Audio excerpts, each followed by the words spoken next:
Call to order City of Port Richey City Council meeting Tuesday, January 27th, 2026. I'd like to invite Servant Leader Fields for the invocation and remain standing for the pledge. God, we just come to you in the precious name of Jesus. We thank you for the wisdom that you give the city to be able to govern the affairs of the city.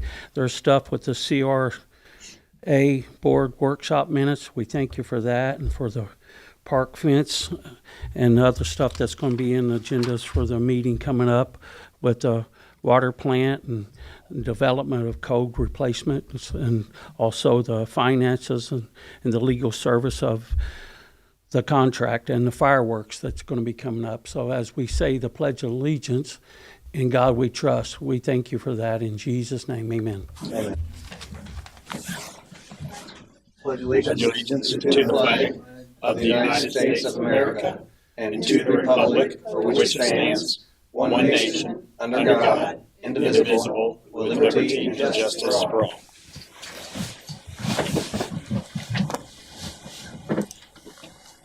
Madam Clerk, have a roll, please. Mayor John Eric Hoover. Here. Vice Mayor Chris Mayer. Here. Councilman Robert Hubbard. Here. Councilwoman Lisa Burke. Let the record show that Councilwoman Burke is absent from tonight's meeting. Councilwoman Christine Sullivan. Here. City Attorney Nancy Meyer. Here.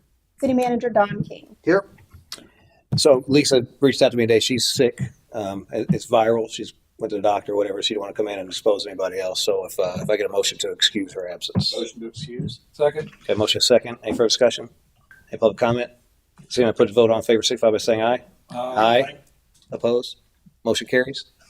Next up, we have a set of minutes. Need a motion to approve the January 13th, 2026 City Council meeting minutes. So moved. Second. Have a motion second. Any further discussion? All in favor, signify by saying aye. Aye. Opposed? Motion carries. Next up is comments from the general public. I do have a couple sign-ups, starting off with Nancy Britton. Welcome.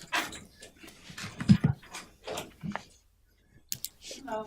Hi. Make sure you state your name and address for the record. Yes.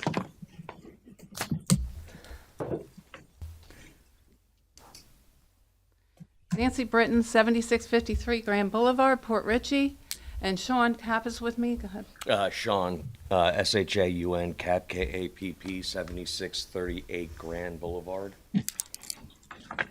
Okay, we're here tonight to discuss the noise at the establishment at 7729 Grand Boulevard. I would like just for a minute, once my video is ready to go here, play this. This is in my backyard. Motion.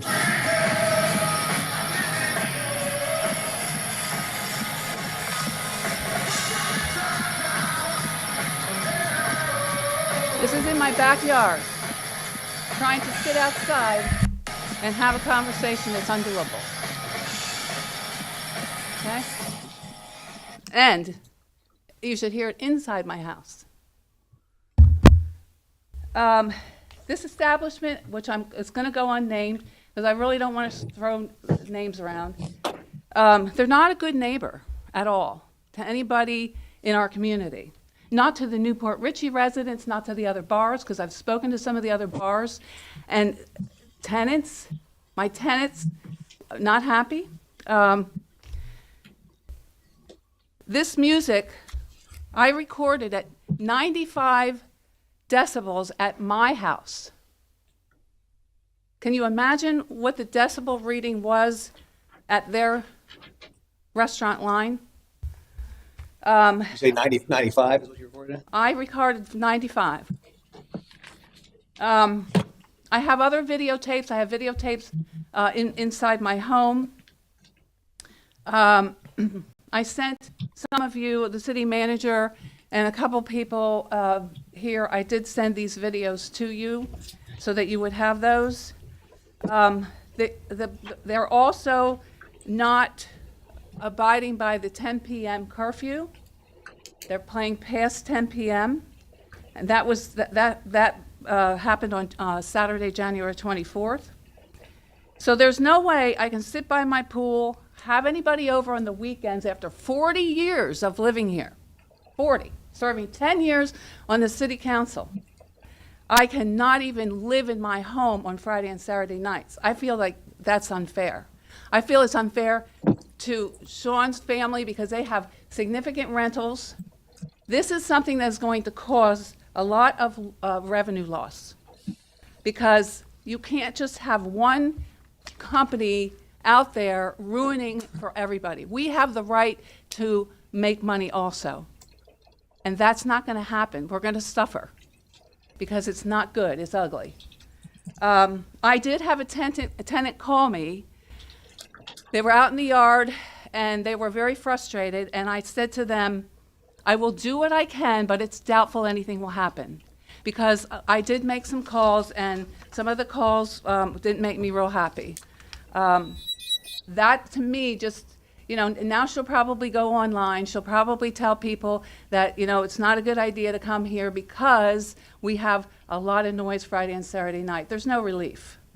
There is no relief. It's like somebody explained it to me. Are you yielding time to her, I guess, for another 3 minutes? I'm sorry? Are you going to yield your time to me? Yes. Yes, sorry. If somebody explained it to me, it's like having a neighbor with a dog that never shuts up and barks all night long. It's annoying and it's anxiety and it's just not good. We have the right to conduct business. We have the right to have, to have a business also.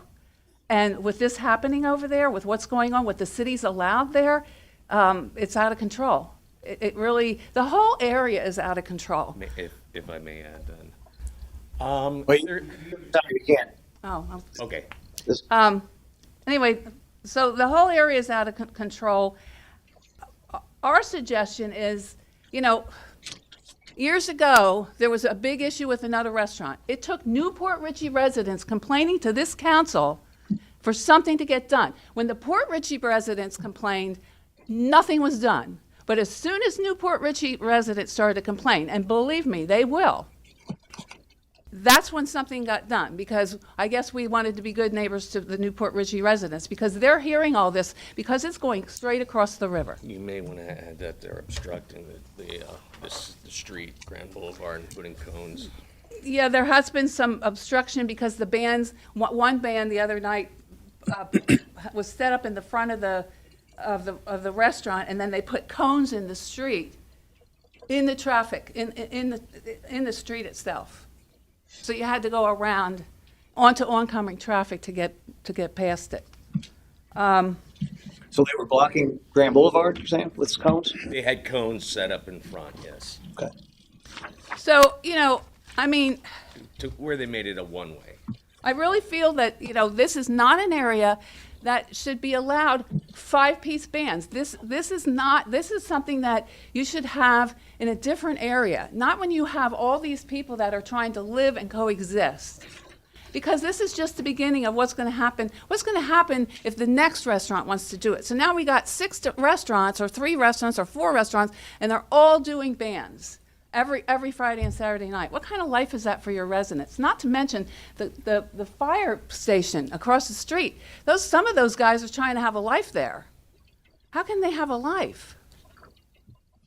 So, I just want you guys to really look at the situation over there. It's just not working. So, Am I allowed to add? He's thinking back to you for 20. go ahead. And I'm here because I'm trying to speak on behalf of my tenants, and they complain to me all the time, and I don't know what to do. I don't know what to tell them. Part of our product is peaceful living. I mean, silent. I like it because it's quiet, and I understand having bands, but there's bands that are being played on that street that they do it well, and they're not that loud, and it's because they're in an enclosure. Or an acoustic band. They're not out in the yard or on a dock or something. They're quiet, and there are ways that it can be conducted to where it is peaceful and we don't hear it. But I'm just speaking on behalf of my tenants because they're complaining and I don't know what to do. I don't know what to say. I don't know what to tell them because Well, thanks for making aware. This is the first I've heard of it, obviously. I'm assuming you guys filed a code complaint about it or no? Okay, that was my other question. You know, we were told that I was first told that the police didn't have any way to check decibel rating. We have a meter, I believe, don't we, Chief? Yeah. Well, I would like, and I'm going to send an email to this effect. I started writing it before I came here, but I'm going to send an email to the police to find out exactly what meter they're using, what manufacturer, what model number, because I'm buying my own. I don't care if it's $3,000. I'm buying it because you know, if this is going to continue, which I think is a bad idea for Port Richey, period. You know, you had it across the way where there was more business. You know, and there was a lot less people living. You had the park over in Port Richey that was separating the residents from all the band stuff that was going on there. That's all gone now because it wasn't working, obviously. And so, you know, I mean, I watched Hooters. I've watched, you know, be so successful and never have to play music like that. I've watched, you know, several restaurants in this area that have done a fine job and are successful without doing that. Yeah. So if you could, I mean, file a code case so we can get Pardon me? file a code enforcement case, complain about the music out there if you haven't done that already. I have. I've called several times. Okay. What I mean, I would file a case, and that way they have to get out there and they can check it and they can put the data in that case and they can enforce it from that. But it has to be a case out there. Now you can call in without actually putting one in. I don't know who you talk to at the city, but there should be a case associated with that once you call in. I've also requested that. Okay. I want the documents from that. Okay. Have we got cases on that, Don? No. Okay. If we get a case done up that, and that way we can record, you know, next time they're doing it, we can go out there and see what the level is. Obviously, there's we'll have to get too much involved in it. There is code. There's a certain amount of decibels you can have. It's measured at a certain place. So the building department can give you more specifics on that. But they can check that. But if they're within those parameters, there's not a whole lot you can do from the zoning perspective because they're allowed to do it. I know that there are places in the city where there is residential that butts up to commercial. And so the only thing we could do is look at that from a council going forward. We'd have to possibly make changes to that. I can't really dialogue with you now, but I hear your concern and we can look into it. Yeah, well, I get what you're saying. I just think it's a poor choice for that area. Well, And the thing is that you know, I'm tired. I am tired of being the one that has to complain. Why is it that they can't do what they're supposed to do and be good neighbors? I don't know if they're not. That's why I say They're not. Okay, well, we'll Clearly, check. they're not. If that's how loud it is at my house, You're out of line here. So again, you were on council for 10 years. I think you mentioned that these rules have been in place well past then. So, I mean, you get an opportunity to address it then. yeah, that's fine. But obviously, get the case out there if we haven't already. And Don, if you can work with, make sure that gets out there and we can measure and make sure if they are outside of those parameters, we can definitely take action. And we'll do that. Well, I hope so. Thank you. Thank you. Appreciate your attention. That's all the sign-ups I have. Is there anybody else show hands like to speak? Okay, seeing none, I bring it back to comments from the city manager. Pass over Mr. King for his comments. Okay, I've got a handful of items here. First one I've got involves the property at 8648 Green Street. There's an active legal matter related to the slum and blight determination and a demolition order that is currently subject to a court order stay pending appeal. Tonight's discussion is just for legal clarification so the council understands the city's positions, and what I'm going to do is I'm going to turn it over to the attorney now to give you a little more detail. I'm not going to give much detail except pretty much what you just found out. There was an emergency motion filed by the property owner. The court granted the emergency motion to stay. The demolition is on hold at this point. The court has directed the property owner to file a notice of appeal within 20 days of the date of the order. If that happens by February 11th, I believe it was, or February 11th, then that property owner has 70 days to file his appeal. So there's a process in place for appeal. That anyone can have that ability to do that if they disagree with a decision that's been made. But we do have to pause the demolition at this point per the court order, and we will proceed as we are allowed to do so, and we'll keep you updated. There were two on that as well. I believe the other This one, only addresses this yeah. one location. yeah, only that location is impacted right now. Right. Next item I have is the Florida Division of Emergency Management completed a community assistant visit. As of right now, all of our floodplain compliance items have been resolved, and the city remains eligible and in good standing with the National Flood Insurance. So we'll actually be providing our residents a cost savings with their flood insurance because we're still able to maintain that standard. The water main replacement design project for Green Street, Betty Street, Pier Road, Brem Court, and Mount Drive will have to be put out to bid again. A section of the first bid packet needed to be reviewed by the city attorney and released for engineer design. Also, the city is awaiting the FDEP final agreement for this project in order for us to move on. Burns and McDonald, the engineering firm, will work with Grand Boulevard in 19. Will be presenting a proposal to the city council for preparation of the drainage connection permit application, drainage analysis and calculations, and the preparation of the grading plan as stipulated in the FDOT comment letter. Staff will add this to the agenda in one of the February meetings, either the 10th or the following. City's website is currently undergoing ADA update compliancy and formatting. The migration of the current website was complete on Friday, the 23rd. An update for the Park Master Plan workshop will be held on the 3rd of February at 5 p.m. So that'll give us a good foundation of where we are with the parks, and based on what they provide, it'll give us a good starting point on what direction we really want those parks to go. So it'll be a good platform for discussion. Oldsmobile Park bathroom roof was replaced with a metal roof, and so we've got a longer life and better protection from this point forward.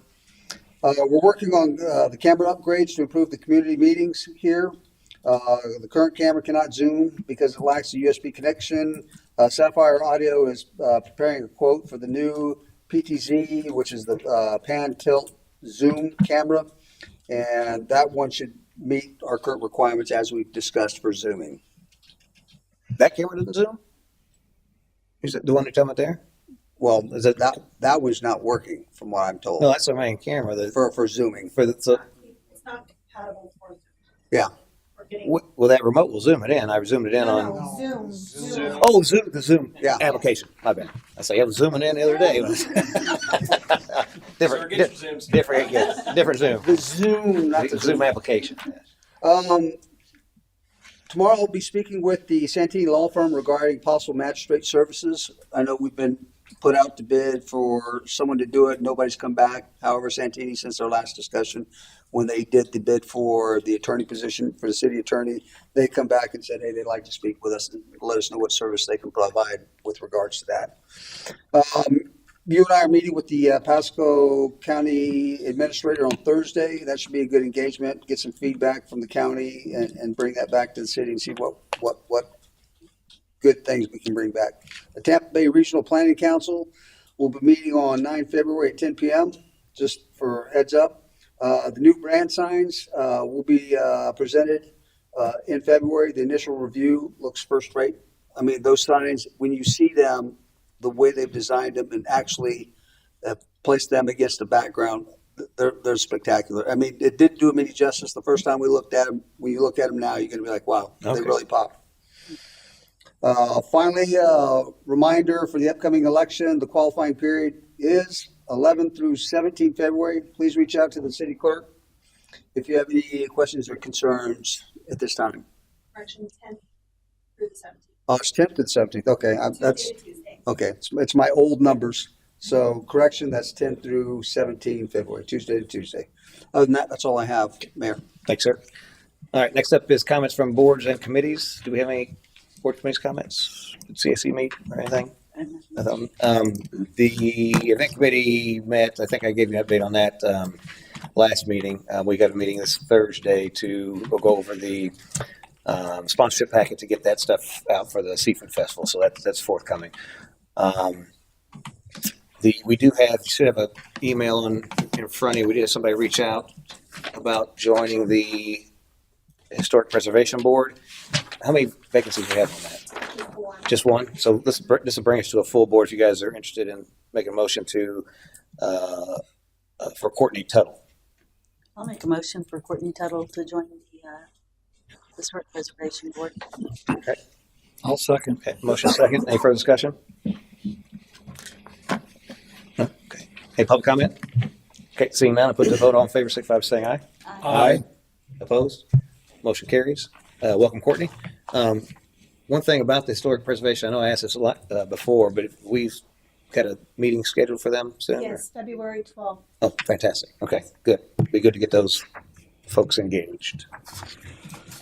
And that's all I think I have for boards and committees. Next up is consent agenda.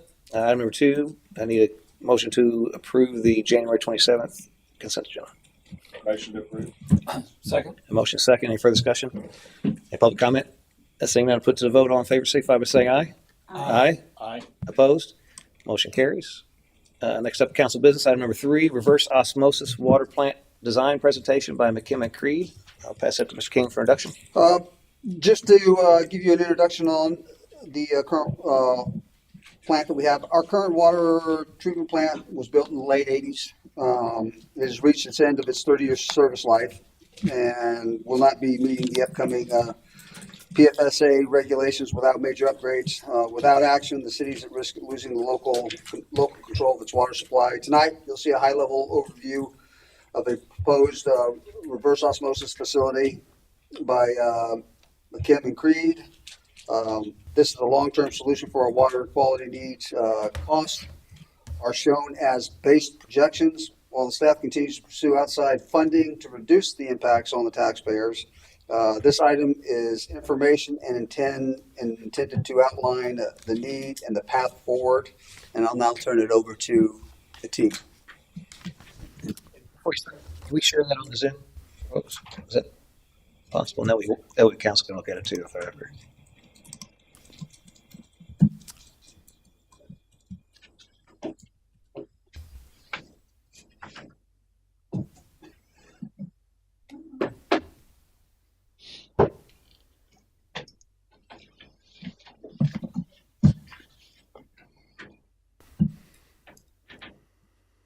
There you go. Please proceed. Welcome. Good evening. My name is Philip Locke. I'm a senior project manager with McKim and Creed and the project manager for this reverse osmosis water treatment plant. Tonight we're going to talk about Tonight we're going to talk a little bit about the background of the project funding. We'll go through what the proposed water treatment plant is, what it's needed, what it looks like, some other components regarding an injection well and filter backwash, and then we'll wrap up with schedule and costs, and of course we'll have plenty of time to answer any questions y'all might have. Background on the treatment plant. The plant was built in 1984. Typical service life for a treatment plant like this is industry standard is 30 years. So doing the math, think that you're about 42 years right now. I would say that staff are doing a fantastic job of keeping things going and making sure your water complies with all the regulations. That said, there's a lot of issues due to the age of the facility. So motivations for the treatment plant improvements. There's PFAS regulations that were made into effect in 2024. However, currently the compliance is required by 2029. The current administration and the EPA have proposed extending that out 2 years. I don't believe that's been made final yet. I think the plan is to extend to 2031 sometime this spring. Also, to reduce disinfection byproduct and total dissolved solids. It's just another regulatory compliance item. We talked about the age and conditions of the water treatment plant. And also, this plant, we'll talk more about this, but this plant is also designed to meet the future needs of the city. Project funding. The design for this project is 100% a grant fund through the FDP SRF Emerging Contaminants Program that's associated with the PFAS rules. The design has to be completed, obviously, before construction funding can be secured. A little bit background on the funding. When this new Emerging Contaminants Fund program became available, the DEP promised that there would also be money available for construction. Well, where we're at right now is that money's dried up and there's no current plans to or schedule to replenish that money. There are other grant opportunities available, and due to the cities classified through the FDP State Revolving Fund Program as a small and disadvantaged community. And what that does is that will give you higher ranking and scoring compared to larger municipalities when you're approaching grant funding. The proposed water treatment plant, the location is north of us here and just north of the existing water treatment plant. There's a nice parcel up there that fits the treatment plant site very well. You can see on the layout, there's the blue building that's the main operational building, offices. You see other equipment around the site. One thing I'll point out here too is you can see the access drive around the treatment plant. That's designed to allow emergency vehicles, fire trucks, everything, to be able to turn and go around the entire site. With that, the next slide here, we have a model to walk through the treatment plant here that we'd like to show. Before you do that, if you could go back that one slide before that. Sure. That curiosity, obviously, so we don't own that parcel that is proposed site. Did you guys look at this from perspective of, is this possible we could build this on the existing site that we have, or we actually have to find another site for it? We'd have to look into that. It's made clear to us that the city is going to purchase that Yeah, parcel. well, I mean, we're looking at as purchasing that. Right. But I guess just to be fully transparent, if we aren't able to make that Right. or whatever, what do you have an option to place it in the same? The answer is yes. Okay. It can be done. Okay. It would require a substantial rework effort on our part and would, extend the schedule out quite a bit. But we can make it work if that becomes the option. So if we aren't able to acquire the property, we would be able to move forward on the existing property. Yes. There'd be some rework in there, or whatever. Yes, sir. Okay. Good to know. I mean, I got to hand it to Daryl, and this is not me just blowing smoke at you. I put in a water filter system in my house, and the water coming in, the filter is still white. You know what I'm saying? I'm like, it's been there for a few days now. Before that thing would just it'd be worse than this bottle, in a couple of days. So you're doing a great job with what you have with the old clunker that we have over there. But how are you going to put a new system where the old system is? You'd have to shut that system down and destroy it and move on to be able to do what he just mentioned. So when we started this project, the plan was to construct a new plant on the existing treatment plant site. So it can be done. It's going to require a lot more careful design, and the key item is maintaining operations of the existing plant during construction. I can tell you that through the years, I've worked on sites with a lot less space than this, Okay. and it can be done. Okay. Yeah, just good to know it's backup. That's Absolutely. Yeah. Well, I was curious if we purchase property, we'd obviously have more room for expansion as the demand grows then, as we would on the current property, correct? I think that we can make the proposed plant meet the city's future demand projections, which are about 1 million gallons per day. If we go back to the existing treatment plant site, there's less space, but we can definitely design the plant to meet at the 20-year water demand projections for the city, which is about 1 million gallons per day. I think you're currently around 650 or 700,000, something like that. Very good. Does that answer your question? Yes, sir. Okay. I got another question for you, since we're all asking questions. Sure. Where's this water coming from? The water is coming from groundwater wells. There's a remote well site mile and a half south of the city where a lot of water comes from, and then there's some localized wells here also. So it comes from the ground. So this doesn't have the ability to pull ocean water. There's no desalination going on here. No, sir. Okay. Yeah. We can do that. Yeah. Any other questions? No, thank you. Okay, sure. All right, we're gonna hopefully see this walk through here. The intent here is to, it's easy to talk and show pictures and layouts and stuff, but if this works, we'll get kind of a fly through with what the treatment plant will look like. Yes, please. All right, on the left here, there's two different pumping systems. In the back, the green vessels there, those are the filters that would filter the iron out before the reverse osmosis system. We're approaching the plant here. The orange item is a generator, green is a transformer.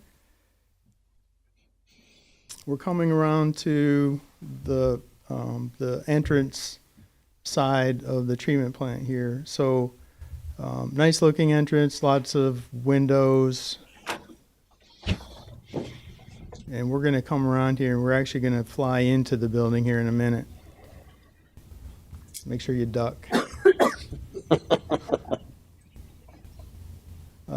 Some chemicals, that's carbon dioxide tanks actually. Other area where chemicals would be stored. This side of the building provides overhead doors for easy access into the treatment plant. We can see Daryl's office here in a minute. Yeah, I think so. I look like Sammy. So those are cartridge filters, similar to the filter that this gentleman mentioned over here. That's the RO. That's what kind of removes the salt hardness from the water. Now, with those systems, what is the total capacity that they can manage? I know it's capable of managing what we currently have, but with growth in the city, at what level can that continue to grow with the city when the city grows? Sure. The design for this plant will produce 1.5 million gallons per day, which is roughly double what the city is using right now. So I know there's plans for growth. There's also future development plans that we've reviewed and met with the city. So this will provide a great deal of expansion moving into the future. Okay. Yeah. You mentioned removing the hardness from the water, so this export salt water. Then I guess Yes. so that would eliminate all the need in the city for water softener. I think we could get there. We have the ability with this type of treatment process. I'm looking at my main process engineer, and he's not shaking his head no or anything. So, yeah, we can basically kind of create a recipe and tell us what you want within reason. Yeah. So you'll have much softer water. That'd be fantastic. Yeah. Yeah. Because right now, this stuff's sticking to my shower pretty heavy. Yeah. Yeah. I know softeners and all that salt and everything that adds Super up. hard. Sure. Yeah. Go ahead. We paused it for you. So. All right, heading upstairs to the second level here. There's also elevator. This building is fully ADA compliant. Heading into a conference room area here, I believe. So there's plenty of room for meetings here as needed. And we're going to take a look here. Look over the treatment process area, and here we'll show you the operations area here in a second too. Our designs, we always put the operations, room on the second level so that you don't have to guess at what's going on. You can actually look out over, and we'll see that here in just a second here. You can, rather than guessing what's going on, you can literally look out. This is the operations room here. So you have the ability to just walk over here. Well, hopefully you won't fly out. You can look over and see if there's any issues rather than, having, so the filtration system, that red item there, box is a blower to help with the filtration system. And back out, and our designer did a nice closing here. So anyhow, that was Any questions on the fly-through? It looks better than City Hall, so. Okay. All right. On to the next slide, if we could. Okay. The water treatment plant production capacity, we've talked about this. Designed to meet current and future demands as city manager asked, 1.5 million gallon per day capacity, actually over twice what your current production is right now. The design also includes an expansion of the groundwater. There's additional wells and transmission main to get the water to the treatment plant. Next slide. The water treatment plant staffing requirements. The way that the plant is permitted currently, it's permitted as what's called a Category 3 Class C water plant for iron removal. The groundwater around here has a lot of iron in it, along with the hardness. So the minimum requirements are 6 hours per day for 5 days, and then 1 visit on each weekend day. I want to just clarify something there, that these are minimum requirements as set by the state. With your treatment system, the condition it's in, all the challenges you face, there's obviously more need than the minimum requirements. Just want to say that again to how well the staff are operating the plant. With the proposed treatment plant, it becomes a Category 2 Class B for a reverse osmosis process. So the minimum staffing requirements jump up to 16 hours per day for 7 days per week. So that's a big jump. What's important to note is that after a year of operations, because this facility is going to have the ability to operate automatically without anyone actually being at the treatment plant site, you have the ability to monitor the system even from off-site. There's a request that the city would put in after a year, and because of all the automation, the potentially can reduce down to 4 hours a day, so even less than what's required right now for 5 days a week, and then one on each weekend day. So the request goes in. There's no guarantee that you'll get this amount of reduction. It's very possible. Basically, what they're looking for is a demonstration. Have there been any issues with the treatment plant in the past year? The answer is no. So at that point there, you would get an official reduction in staffing requirements.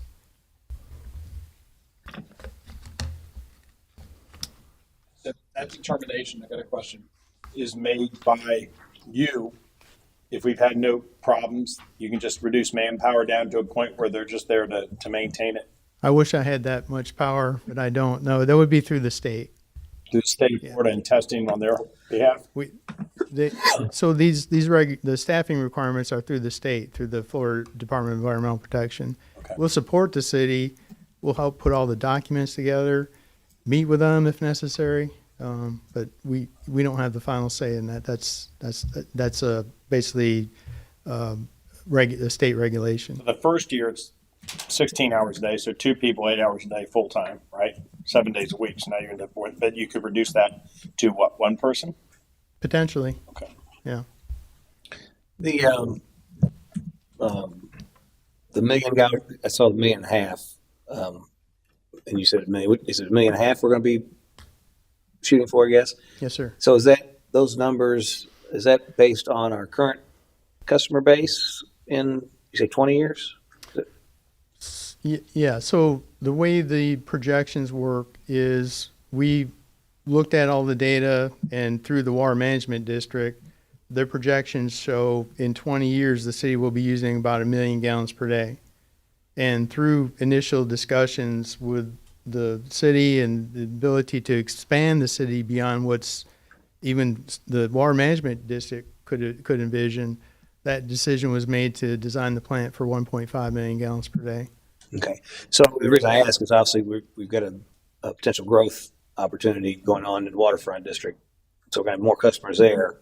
As we talk about annexation as well, that's going to take on, but a lot of those already have our water. So that's a wash, but we may take on potentially some additional water customers that aren't water customers now. So Yeah. make sure that we don't build something not ability to service future growth. So, Sure. What I would say is the demand projections, based on the demand projections, this plant will provide another 500,000 gallons per day of capacity okay.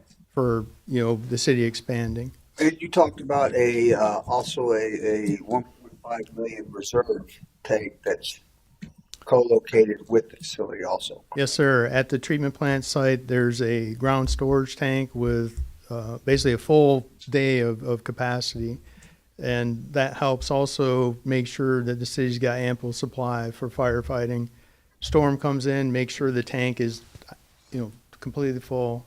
So it provides a lot of, storage capacity for the system. So if you do get to the point in the future where you're hitting that max capacity or whatever, what's the remedy to increase capacities?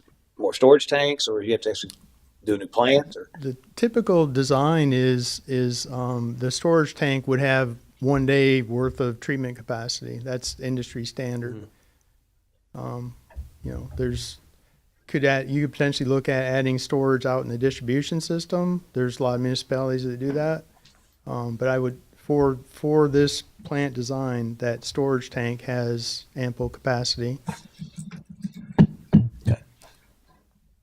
Because, correct me if I'm wrong, Phil, right now, we turn our tank over about 3 times a day. So if we have 1.5, if we're turning that tank over to 3 to 4.5 million gallons, we grew a lot. Yeah. That gives the ability to, you would operate the plant initially at lower water levels and makes things easier to operate. But as flows go up, you basically operate at a higher level. Storms come in, anything like that, you top it off, and you have that, that additional resilience. Well, this new technology and the reverse osmosis in this building design, the old structure, you said 20, 30 years is the max time that it's services, and That's typical. 30 years is typical life this of it. structure will probably last longer, though, probably, wouldn't it? The buildings are typically a 50-year design. That's just what the standards are. And could it last longer? Yeah. Ours is what, 12 years past its But life. the reservoir and the pumps, the reservoir, not even, but you could just replace pumps and maintenance. This could last, you say 50 years easy then. Yeah. The building is at least a 50-year building. Okay. That's just, yeah. And it's a substantial structure. All the building will be, obviously code compliant. And what that means, it's going to allow protection for Category 5 hurricane. Not just in the entire building is designed for that. There's not just like a room you have to hole up in. Anywhere in that building, you're protected from that type of storm. How many people will it hold? I don't know. I mean, realistically, for operations, during a storm, you could probably easily get 30 people in there, reasonably comfortable. It's all it fit. Yeah. So it's if I lived here, once the plant's built, I would try to see if I can get access to the building there. Yeah. Safest place in town. No. So it sounds like we run operations out of there. Mary, you got to get us a key now, right? Yeah. Funny. Just joking. I know. All right. Okay. Next slide. Deep injection well. So the reverse osmosis treatment process creates a byproduct, and it's a concentrated brine stream. Got the salt in it and hardness in it. And what we're proposing and recommending, and what is typical throughout the state, is a deep injection well. Deep injection well, that brine stream is pumped over and sent down into the well. There's design requirements and permitting required for that well. What I want to mention here is why the well is located where it is. You can see it's located obviously west of 19, the northwest of the Walmart over there. There's two main reasons why it's located where it is. Number one is that injection well, you want to have that pretty far away from your production wells. If that injection well were right next to one of your production wells, inject the water down, it has a tendency to have a negative impact on the water in the well right next to it. So that's reason number one. Number two is as you go further west and closer to the intercoastal over here, the well becomes a lot more cost effective. You don't have to drill down quite as deep to get to the area you need to get into. The requirement is you have to get to a zone that has 10,000 parts per million of what's called total dissolved solids. For reference, the Gulf has probably around 33, maybe 34,000 parts per million. Is there any effect on the Gulf from what we're pumping in the ground right here? No, sir. There's not. No, sir. Yeah, there's the groundwater modeling that's required to basically prove that there would be no negative impact for this location. And if there's anybody around there who has a well, could that affect them? No, it's another requirement to obtain the permit is to prove that it will not have any negative impact on local wells or anything. Is there a reason it's taking that route to get to that as opposed to the backside of Walmart?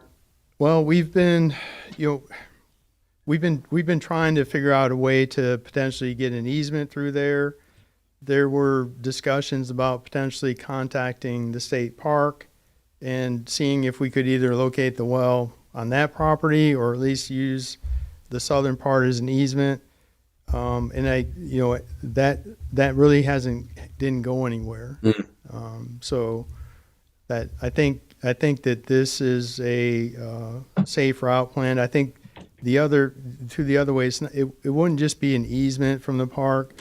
There's other property owners to the south here. There's a lot of stormwater impacts and the mitigation that would be required for the environmental impacts. I think could result in significant delays on the project. Do you bore under 19 to do this? Yes, sir. And do you put a 6-inch line, or what? How big is that line that carries the? It's actually going to be an 8-inch line. Oh wow! Okay. And the requirement is that's the inside pipe. The requirement is there's also a casing pipe that would be probably 16 or 20-inch diameter. That's a requirement for the FDOT to basically have a pipe in there right away. So this route obviously follows our storm drain going out to the Gulf, right, Daryl? Yeah, so. Daryl. So behind Walmart right there, on that green patch, we have our storm line Trask.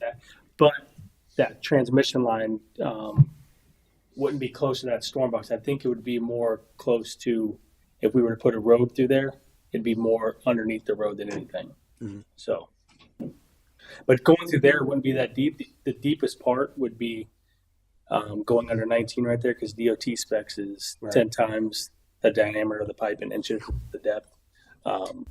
But that's otherwise it'd be 4 feet. I just know there's a drainage ditch all along through there. Is that it'd run parallel to that? I guess is that. Yeah, it would run parallel. So where Richie and Wilkins would go through there, and then it would be pretty much under the hike and bike on that side of the downhole post. Do we have easement there for that, or we have the same problem with the north side of Walmart?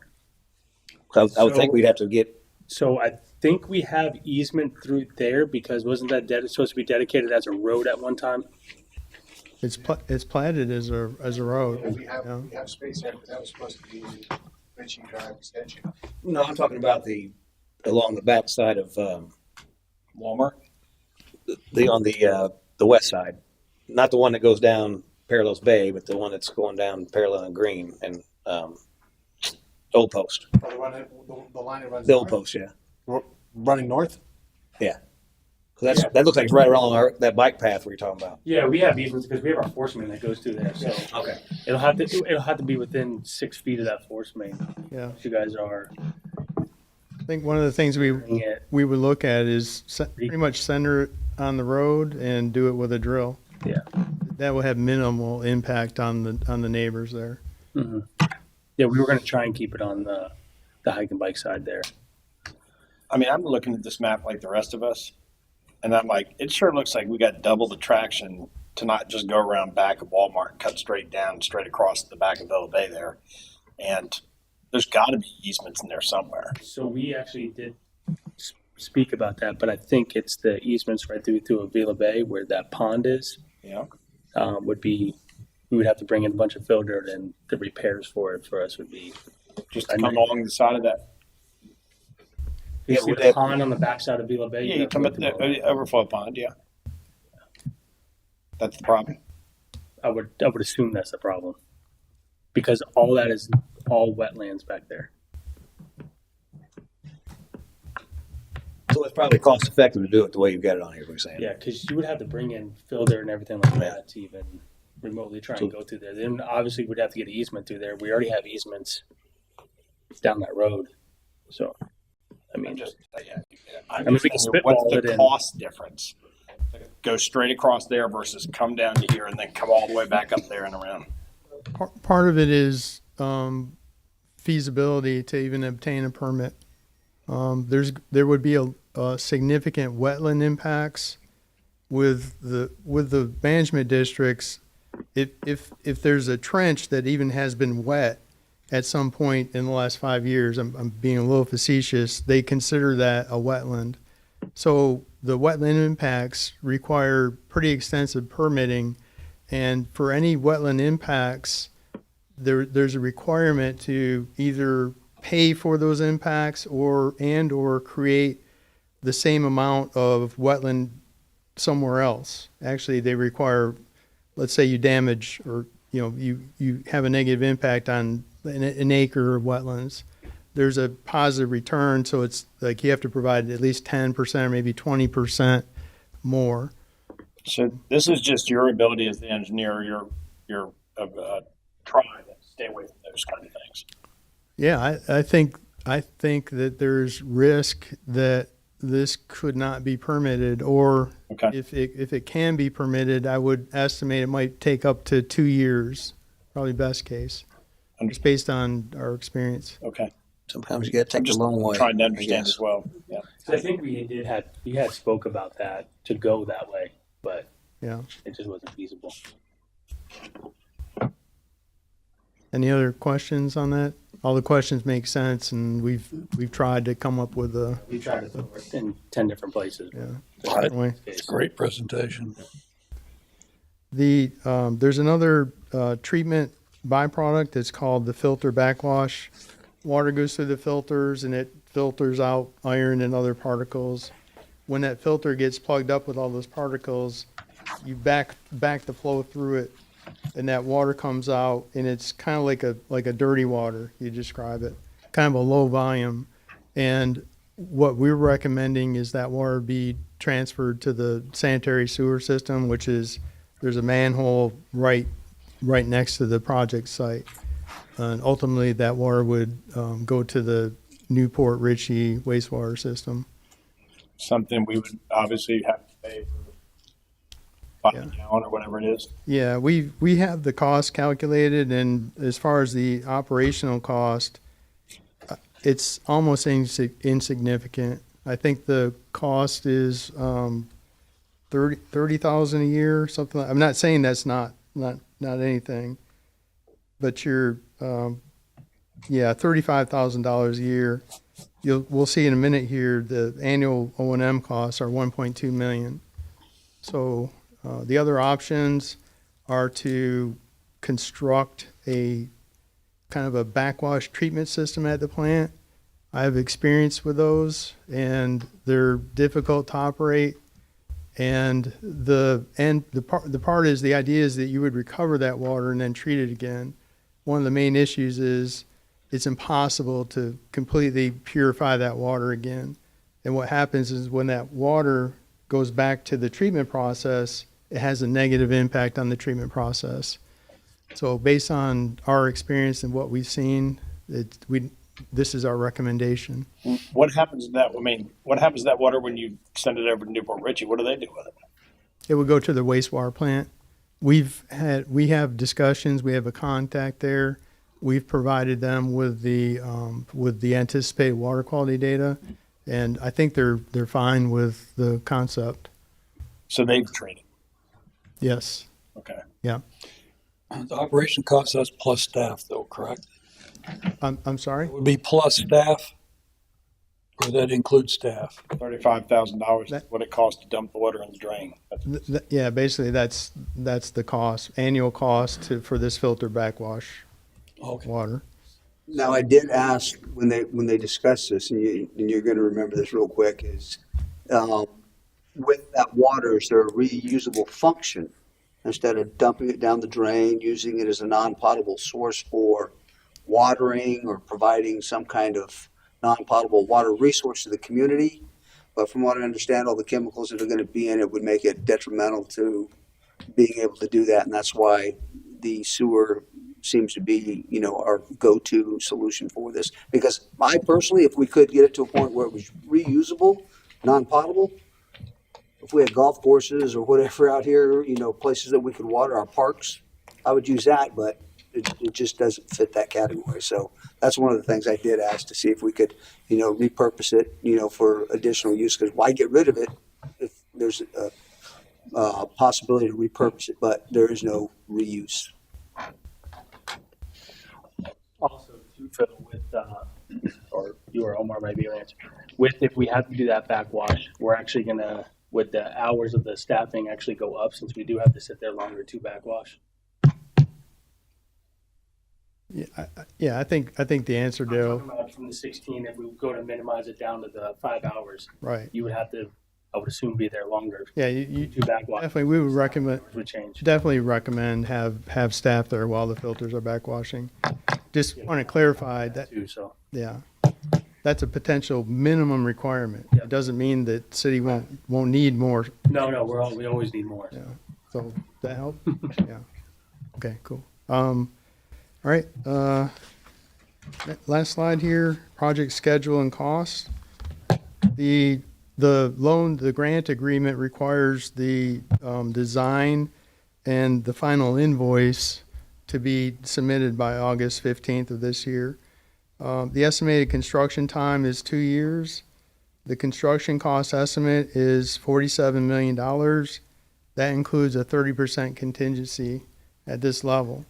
As we get further into the design, we'll have a lot more detail and confidence on the cost estimate, and that contingency will reduce as we get further towards the final design.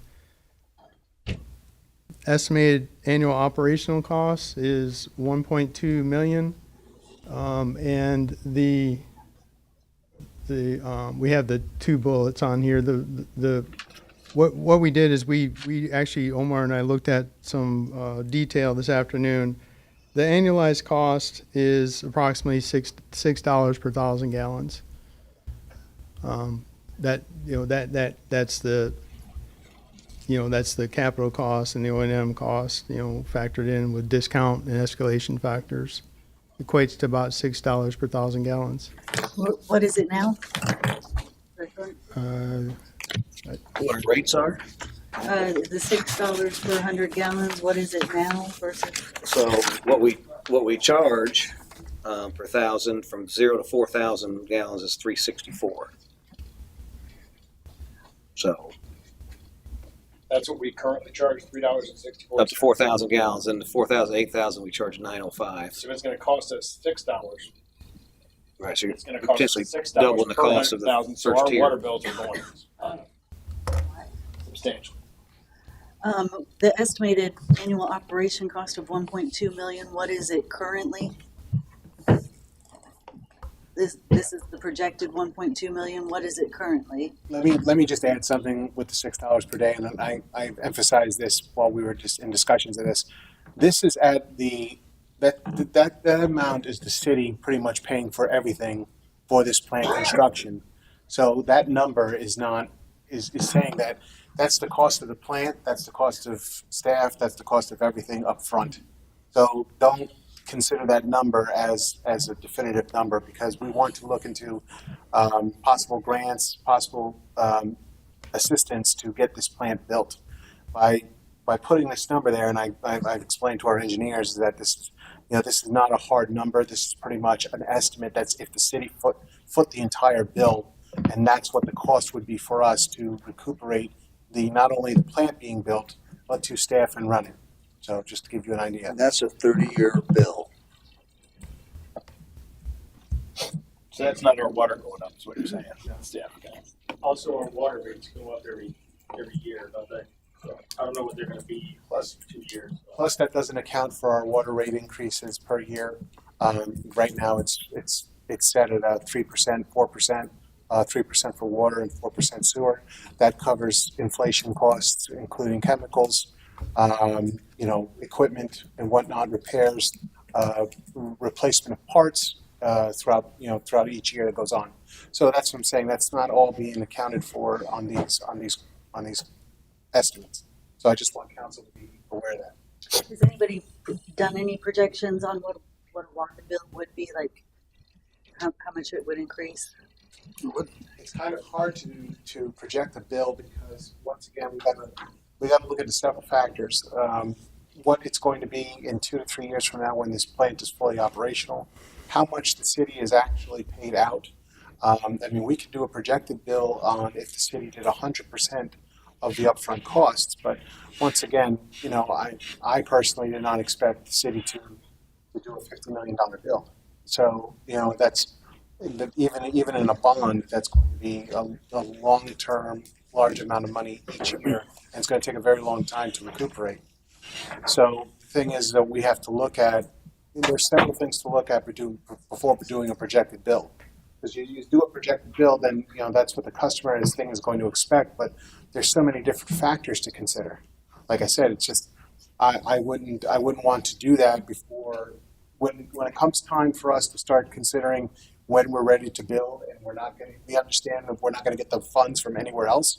That's when I would start doing projection costs, because then we have to look into several different things. We'd have to look at, say, okay, let's say we forgot about building this plant and we started buying water 100% from both Pasco County and Newport Richey. Then we have to go ahead and factor those costs in, and then do a bill projection based on that versus doing this plant build. But I wouldn't do that yet because once again, we can look into state funding, we can look into grants. FDEP currently doesn't have funds available for construction, but that changes year to year all the time. So, and then once this design is complete, this will be a shovel-ready project, and we can go ahead and take this to the state for appropriation. We can get anywhere. We can get half of it. We can get 3/4 of it. Chance we can get it all because of the necessity for this. This is a necessity project. This is not like we want to build a new park or this is like a necessity for the city for future growth, for future obligations to FDEP and SwiftMud. So we have to look into those things. So that's why I kind of want to focus on the design of this project as opposed to looking at projected costs, because we will definitely cross that road and we'll definitely have to have those conversations at a later time. It's just that it's kind of early to do that, because I would like to see what we have, what the city can attain years from now, or next year or the year after, as we bring this project to the state, or as we start, once we're completed with this design, to see what we can get. I think it's safe to say, based on this analysis, that worst case scenario, we pay for it all. We're going to be charging at least $6.08 per 1,000 gallon, right?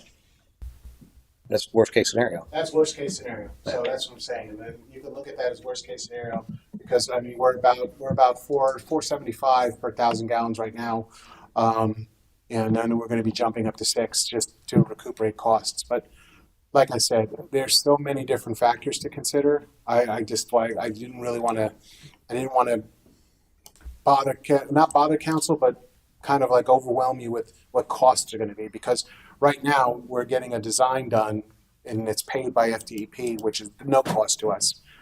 When we go out to construction, that's going to be when we need to really sit down and make some hard decisions. It's just, since you brought up the property, property that we're looking to acquire, we have focused this build for the past several months on that property. I mean, this was pretty much, that property is adjacent to the water plant. It will do zero impact to the current operations of both public works and utilities. So buying that property was optimal to do this build. If, and then I understand you posing that question, but I also want council to consider that if we build the plant, this new plant on site, then we're losing a lot of operations currently, that we have right now. So that's something to look at and consider, because we're almost ready to do an offer on that particular piece of property. So, and then Phil, if you can correct me, we also projected of having wells also placed on that property, not just the plant itself. That's correct. This is not just about plant, but it's about but sinking future wells on that same piece of property. So it's not just the plant that we're considering. So what are we going to do with the current property once we build this new property? Well, the thing is, we could do several things with the current property. Well, just give me a quick synopsis. Off the top of my head, fire department's looking to build a new firehouse, and then it would be really nice if you had your police department, city hall, fire department, and water plant there. Now, that's something I'm not dropping that as a hard thing, because we'd have to correspond with them as far as response times, location, is it optimal? This particular area is in a 500-year floodplain for all of us. So in order for, for anything to happen, we're in like the safest area on Ridge Road. So that's something to consider. You can use that property for an abundance of things. At one time, we were considering doing an emergency shelter, which is why we have such a large generator here at City Hall. Where the impound yard is right now, we were considering building a large shelter for citizens, for everyone. That project was put on hold after City Hall was built. So that's something to consider. Okay. So there's several options that we can use with that property. I was wondering, some cities do co-ops with their utilities, whether it's through bonds, or sometimes they ask the citizens, if you want to participate into this, you can pay a higher amount or percentage to, like if you want to buy the property, it'd be like financed, or it could be purchased through a bond. There's the citizens do that with Lacucci River Electric. I used to be a co-op with them, and I still get checks from them, even though I'm not on with Lacucci River Electric. So we could do the same thing where a citizen that want to participate. In other words, once that's achieved, like over 20 years, it's matured, they have a locked-in water rate, for instance. They would never get an increase on their bills. But people that did participate may get an increase on their bills. That's another thing you could do as far as financing that property. Thank you, Sal. And thank you, sir. Great presentation. Yep. Thank you. Any other questions? Thank you very much. Thank you. Any public comment? Okay. So moving on to item number 4, first reading of ordinance number 26-742, amending section 10-318, article 3, chapter 109 of the Land Development Code to repeal more restrictive requirements. Pass it to Ms. Meyer for a reading. Thank you. Ordinance number 26-742, an ordinance of the City of Port Richey, Florida, amending section 109-318, article 3, division 1, chapter 109 of the Land Development Code to repeal more restrictive requirements adopted by City Council of Port Richey prior to the passage of Senate Bill 180, providing for severability, providing for codification, and providing for an effective date. Okay. Ms. King, anything to add? She covered my notes. Thank you. So I'll open up to motion or discussion. I'll make a movement to approve the first reading of ordinance number 26-742, amending section 10-318, article 3, chapter 109 of the Land Development Code to repeal more restrictive requirements. Second. Okay, motion and second. Any further discussion? Any public comment? Seeing none, I put to a vote. All in favor, signify by saying aye. Aye. Comments? I have comments, yeah. Well, tell me. Nancy, Yes. in layman's terms, tell me what this is. Senate Bill 180 happened because you guys made some more restrictive requirements, like 3 foot above freeboard. Senate Bill that happened before Senate Bill 180 came out. Senate Bill 180 came out and it's retroactive. Says, Lowered it. Yep, can't do that. You can't make for a certain time frame. You cannot make things. So we're more back restrictive. with them, is what right. we're saying. Okay, So all we've cool. done is go back to what we had before. Gotcha. Thank you. That's all I need to know. Thank you. Was there any other more changes to that, just for public knowledge? So the No. freeboard change, that's pretty much Well, it? yeah, there was, let me see, there was.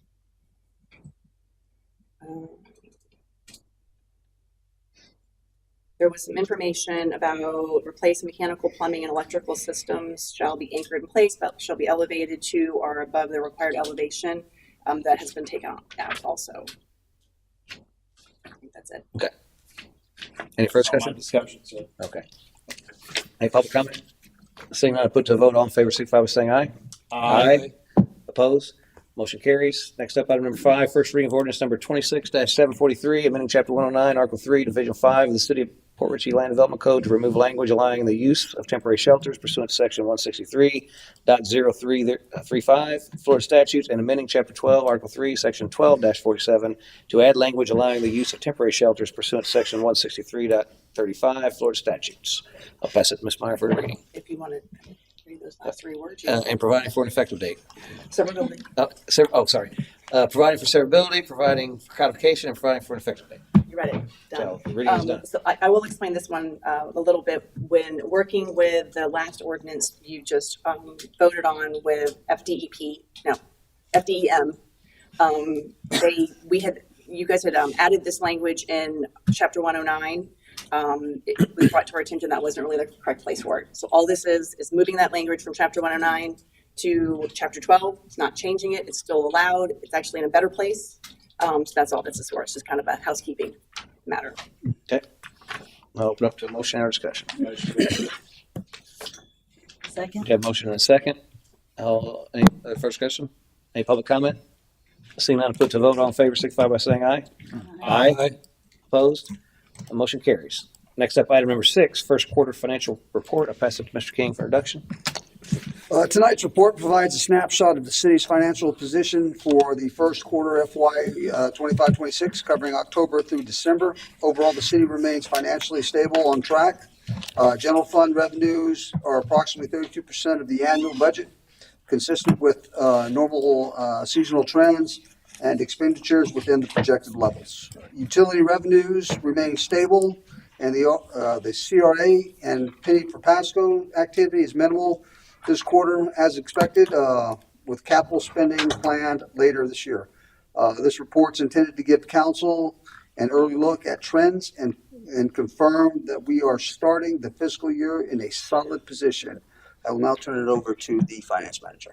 Let the record show that Councilman Hubbard left the council chambers. So, welcome. Adam Thompson, 633 Ridge Road. I have some flat slides here. I'll go through them pretty quick. Everybody says I talk fast, so if I talk too fast, slow me down. A lot of these have some graphs in it. The graphs aren't for really to read. It's just really to show you just where we are versus the numbers. So that's it. I mean, really just to show you we've our cash flow is a little bit better than our expenditures right at this moment. So first quarter is ended started October 1st, ended December 31st. This report reflects year-to-date activity through December 2025, and it covers the general fund and major operating funds.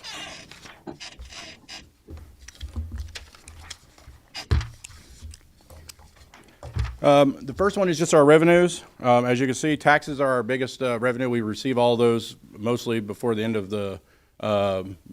December. So that's what's in blue there. So our taxes, license and permits are next, intergovernmental, and charges for service and stuff. You see, we really haven't really kicked in that aspect of it. But right now, taxes is what's carrying the general fund. And then we had some miscellaneous income that came in, some more FEMA dollars that came in from previous storms and stuff like that. That's really kind of what's carrying us right at this moment. Let's record show that Councilman Hubbard returned. I apologize. You good? Next. Can I do that? Or you doing it? You good? Just a revenue summary for quarter one. Total revenues year to date is about $3.85 million. Your major sources, again, are your ad valorem taxes, your sales and your fuel tax, your license and permits, and utility franchise fees. Those are really what's covering us. The rest of it is still trying to catch up with us, but we are in a solid financial footing in the general fund. The next slide, expenditure summary. Our total expenditures for the year so far is 1.17 million in the general fund. What's leading the cost on that is personnel cost. It's our primary expenditure category. It's a huge category for us. And operating costs are trending within our budgeted expectations right now. So, which means we're making more than we're spending right at the moment, which is good. Bear with me just a second. Yes. I need to remove this flash drive so they can have their stuff back.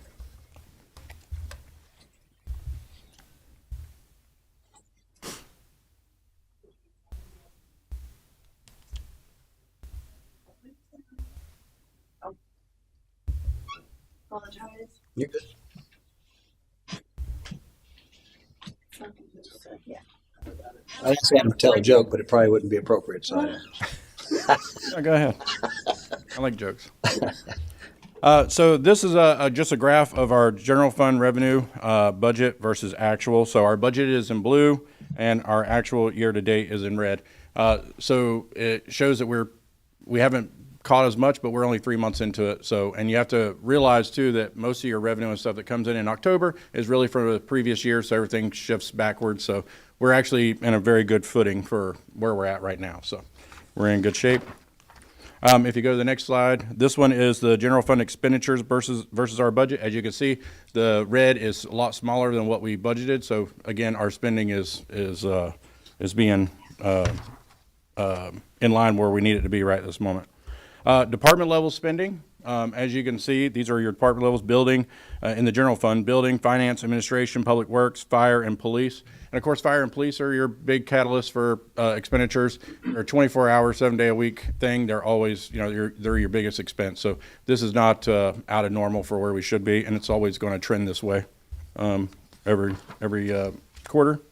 Next is our department spending highlights. Again, public safety and fire represents the largest share of quarter one spending.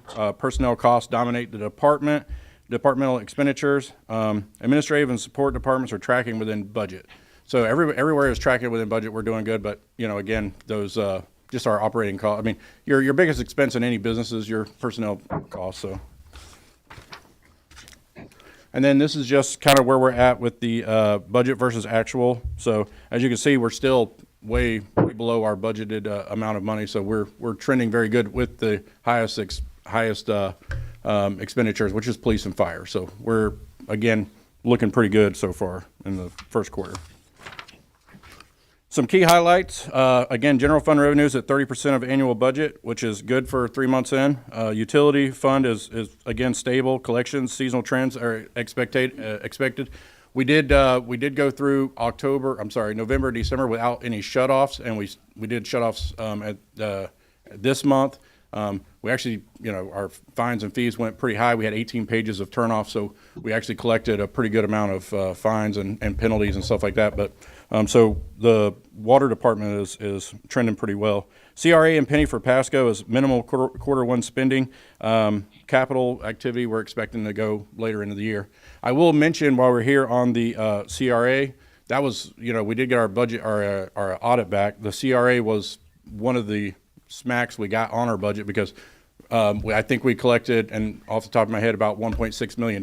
We spent about $480,000, and most of that, probably about 90% of that was salaries. So we did get smacked, so we'll have to answer to the state on that, which may offer or make us do an audit of it. So we really need to keep track on that. Some council key takeaways. Just your general fund revenues at approximately 30% of annual budget. That's great. Expenditures remain conservative at roughly 13% of the annual budget, which is great. Your public safety accounts for the majority of department spending. That's normal. No immediate budgetary concerns identified in quarter one, and we'll just continue monitoring revenue trends and expenditure pacing, which is even in the second quarter is already trending very well. Our next steps are just continue monitoring revenue trends. We're going to evaluate expenditure pacing by departments, and then prepare mid-year financial forecast for the quarter two. And this is just your this just demonstrates our strong cash flow position. Revenue and expenditures. Again, your revenues collected is 32%. Your expenditure spent is 13%. Slide behind. Oh, sorry. And Too fast, Adam. I apologize. I'm sorry. And our positive timing gap is 19%. So we're trending 19% to the positive when it comes to revenue versus expenditure. So we're good. Our cash flow, we have cash, which is good for us. And then our spending, again, is where it needs to be. So the next is just department little spending comparison. So the police year-to-date spending is about $335,000. So that's 29% of the general fund. Fire is at $169,525, which is about 15% of the general fund. Public work trails at 5%, administration at 3%, building at 3%, finance at 2%, and all the others at 43%. So we're trending very well in department things. And since we really started enacting these POs and stuff, I think that's really helping us with the with this. Got a question. Yes. Are those numbers average industry-wide?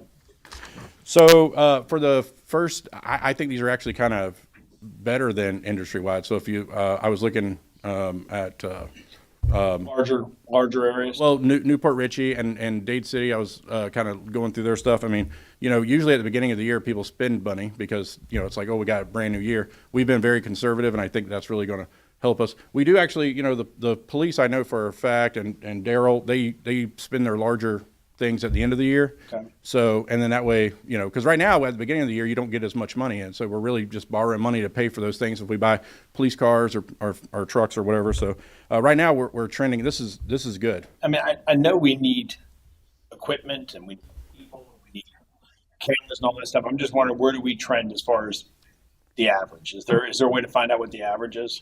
Yeah, I mean, what we're trending as far as Dade City and Newport Richey and stuff, we're trending way below what's their costs and stuff, what they're trending right now. So, but we're smaller too. Yeah. But again, I think with what we have and where we're at with such a tight budget, we're in a good position right now, a good net position on, just having the cash. Usually you're kind of cash strapped at this point sometimes, especially with our spending and stuff like that. So we're in a good position. Have you ever heard of a software called Fathom HQ? I think you mentioned it one time. Would you just look into it and tell me what your thoughts are? I'm not trying to tell your people what to do. It's a software that we use on a national level for the Dealers Association, and it brings that stuff down where we're not just looking at colored glossy pictures. It actually has numbers and graphs, and the average person can just look at it and say, yep, we're going the right way and all that stuff. So this is awesome, Adam. Yeah. I just think there might be a little bit more tightening up we can do to present to council so we're all feeling comfortable. Hey, we didn't walk in here, there's $300,000 out somewhere we weren't looking at, Well, I mean, y'all know I'm a doomsday guy. We have no money. So, but I'm sitting here at the beginning of this year saying, hey, we're in a good footing right now, 3 months in. So, if you already pulled the data for Dade City and Newport Richey, well, that was me just looking at their order. Say if you threw that on a graph, just lines or however many cities you have on there, just kind of show where we're at compared to those. Don, thank you for Don took some notes, and I don't want to tell you your staff what to do. I'm just saying, if you look at that, you're going to see some free demonstration and everything. It's just really cool. I don't know what the cost is, so I don't want to throw that out there. I really don't know, but we use it. We're a small association, but on a large national scale. Okay. Now, if y'all want me to try to, in these next quarterly things, add in some cities that are roughly our size. I mean, I don't know that I would compare ourselves to Newport Richey. They're a lot larger. So like maybe find some other cities that are kind of in our range and our, and I can kind of show. I think it's necessary, Adam. I just wanted to know where, I mean, I'm just telling you where I get sometimes I get people come at me like, oh, we're spending all this money. And I'm like, well, hold on a minute. What are we doing compared to other cities? I like to do it. And hearing you say that we're actually on the tighten up, then I can go back at them and I can say, no, we're actually tighter or less than the other cities. Right. I just want that knowledge to be able to respond to constituents out there. Yeah, I can try to get some information and bring it back. And I agree. I think we need to be letting people know. I mean, a lot of times they sit here and they listen to us spend $500,000 on this and $600,000 on that. And it's a lot of money to someone that lives paycheck to paycheck.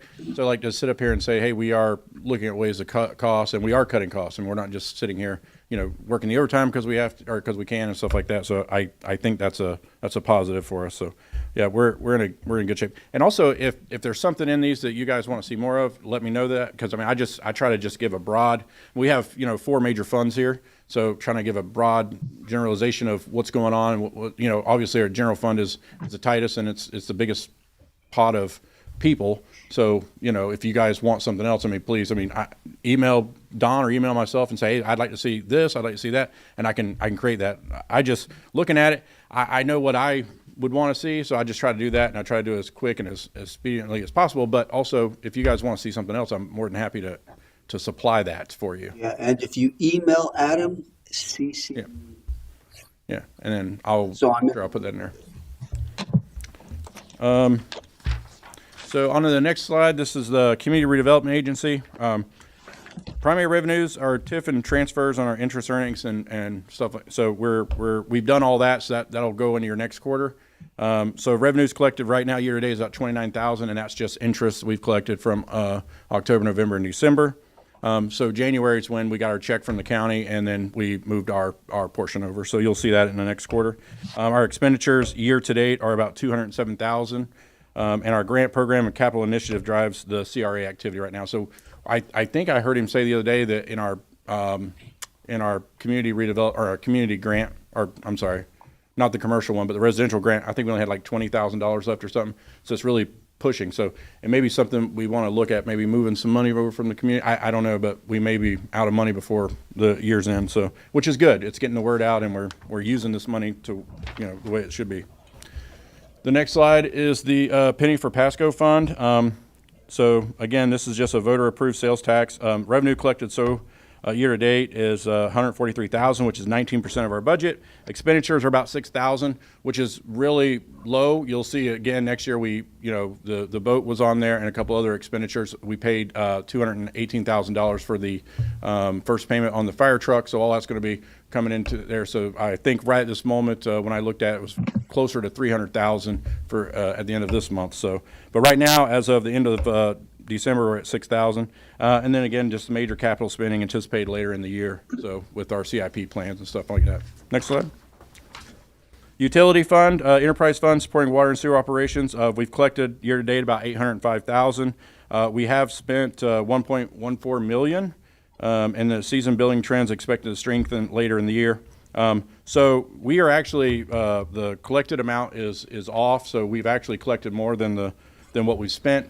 There was an issue with Black Mountain. So in the month of December, when they did billing, it came out as 0. So we had to fix that. So once they fixed it and the bills got corrected, it took us a little longer to get that up in the. So we're about 400. Almost $500,000 better than this 805,000. But that's what was on the books when I made this thing. So again, we're trending. Our revenue exceeds expenditures. Our revenue exceeds yes. And then our stormwater fund is monthly stormwater utility fees. We've collected 90,000. We've had very little expenditures this month, mostly salaries. And then just again, the CIP and major expenditures are expected later in the year. So that's about it. If anybody's got any questions. No, just a point to make.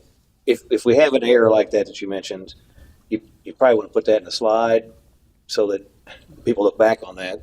You know, they don't have to, if they're not watching, they don't get that context, right? So that's just goes out to the public or whatever, that somebody looks at and say, hey, we're not doing very good in the water department. So if we. Well, that's why I that was just corrected the other, probably, I want to say Friday. So this is already this is already put out there. Yeah. So as of this being put out to the citizens and you guys, that was our actual number. Can we correct that number for historic? Just modify the slide. Yeah. I'll modify it and send it. Modify the slide, I'll notate it in the. Or just put notes in there or something. Yeah. Next time, we'll just provide you a handout of the adjustment that goes to the PowerPoint. So if there's an adjustment that doesn't get out soon enough to you, we'll just have the adjusted slide for your view and just say, disregard the slide in front of you. Here's the actual, so that you guys actually have the. So I'm just thinking more along the line when if the public goes back a month from now, looks at the agenda packet, they're going to see that and ask a question. It'd just be good to annotate it, and then we'll store it appropriately. Yeah. So when you're audited as well with the way our system is, it's going to show you that those funds didn't come in until January, really, because that's when we moved them over into our auditing our accounting system. So if you went and looked at it as of December 31st, still it only shows the 805,000. So even though it was more, so that's why I kind of left it like that. But if y'all want, I can do that. That's why I'm notated it here. So any questions on that? Again, we're in good shape. So no worries from me. All right. I do, again, we did have the audit. If anybody has any questions on the audit, I can answer that. Yes. First, I want to say thank you. That was a nice presentation. And a vast improvement of what I've seen in the past. But how are we doing on the audit? What's the good news? We got everything in? Yeah, so everything is in. There was so I dissected it, put it in the AFR for the state of Florida, and sent it to the state. Of course, they reconcile it out through with our thing. There was two issues on there which we corrected today and sent it back over. Didn't get anything back. It hasn't been certified yet, but we didn't get any response back from the state. So as far as that, and I sent it out to everybody that had to have it. So even JLAC, I was in contact with JLAC. I think we talked about 4 times today. So as soon as it gets certified, our AFR gets certified, then they'll. Right now we're kind of in a standstill. They're holding our revenue funds right now. So once they do that, once we get it certified, they'll send our revenue funds back out to us. So awesome. But as far as the audit itself, which you'll get a copy of once they're going to send us a packet of it, but it came out very well. There was no surprises there, so we're in a good financial footing for that year. So our we didn't make as much money as we'd like, but we were still kind of in the black, so it was all good. So you guys will be able to have a chance to read it, and I have it. I can email it to you if you want, so you can look at it. But other than that, we were in pretty good shape. The only thing that was really kind of hurting us is, our OPEB liabilities. We didn't have any cash shortfalls, but our OPEB, our retirement pieces of it, it's a big piece that we save for, and that's kind of citywide or county or statewide, I should say. Every city's having a hard time keeping up with the inflation and stuff like that with the pension funds and stuff like that. So we are. We're fine. That's what took a big hit for us was those things and adjusting for the inflation and stuff like that with it. So, but all that's in a thing, and I will put some notes together for you guys so you can kind of, because it's I think 160 pages I think. So I'll put some notes together and you guys can flip through there and kind of look at it and kind of gauge from the notes and where to look at and stuff like that to find those numbers. Where do those pension funds get invested? State level, or who does? No, so we keep some. We keep a liability bank for it here because we keep our portion of it, so we're required to do that. But the FRS, who does most of it, they invest it. So, and I believe, from my understanding, you can go on there and invest it however you want. So if you do your online thing and you want it to invest it in anything, yeah. So or Tesla, yeah. If you want to invest it in Tesla, you can. I guess. I mean, I think there's a whole bunch of different things you can do with it. So it's your money. I think they let you do however you want. It's like in a plane. They've got funds you can. Yeah. $40 of my money. Yeah. Invest it wisely. All right. Are we all good? Yep. Hey, Adam, thank you. Great job. Thanks, Adam. Okay. Any public comment? All right. So moving along to item number 7, approval of legal services contract with Trask Daigneault LLP. I pass it to Mr. King for introduction.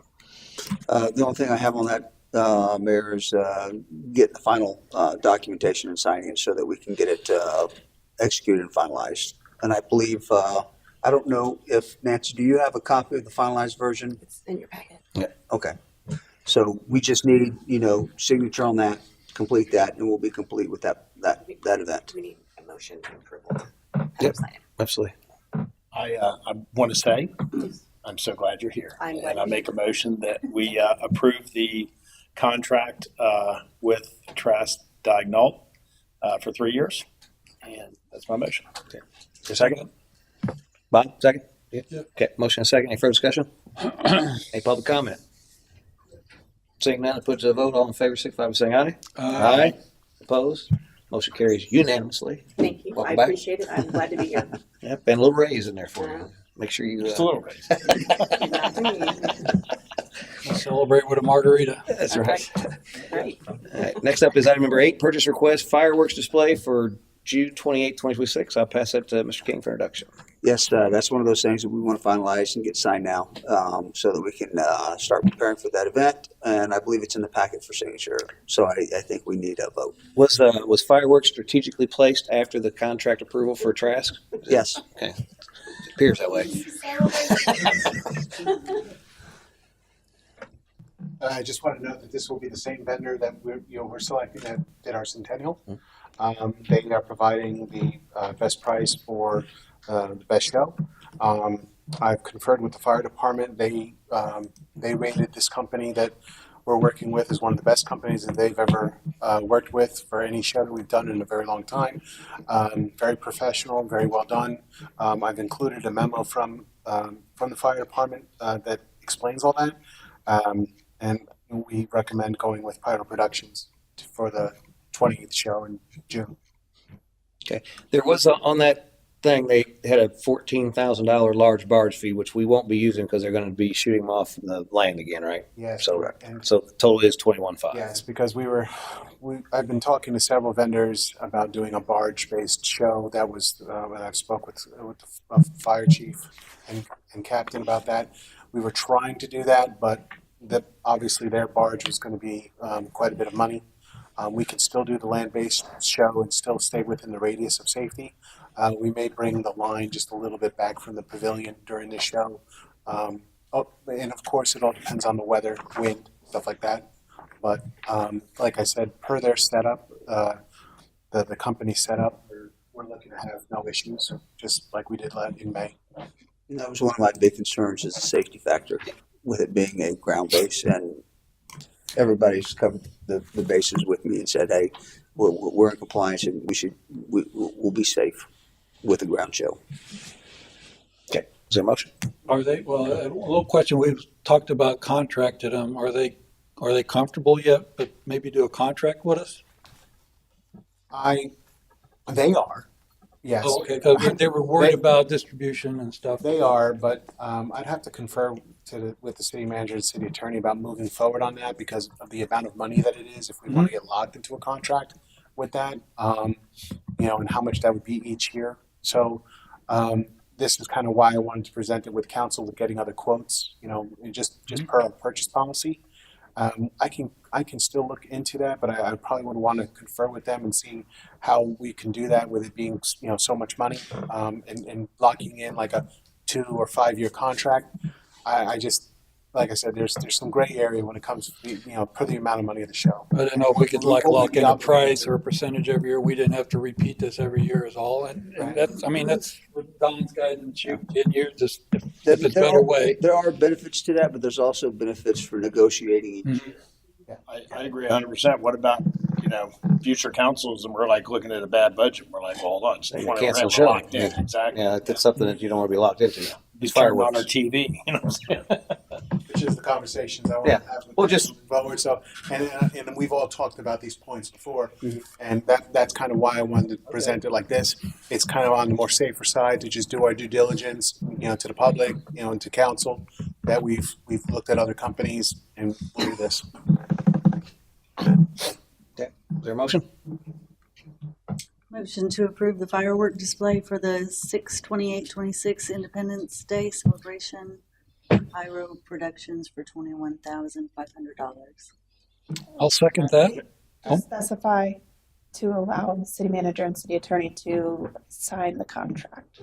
And to allow the city manager and city attorney to sign the contract. Thank you. Second. Okay. Got motion second. Any further discussion? Any public comment?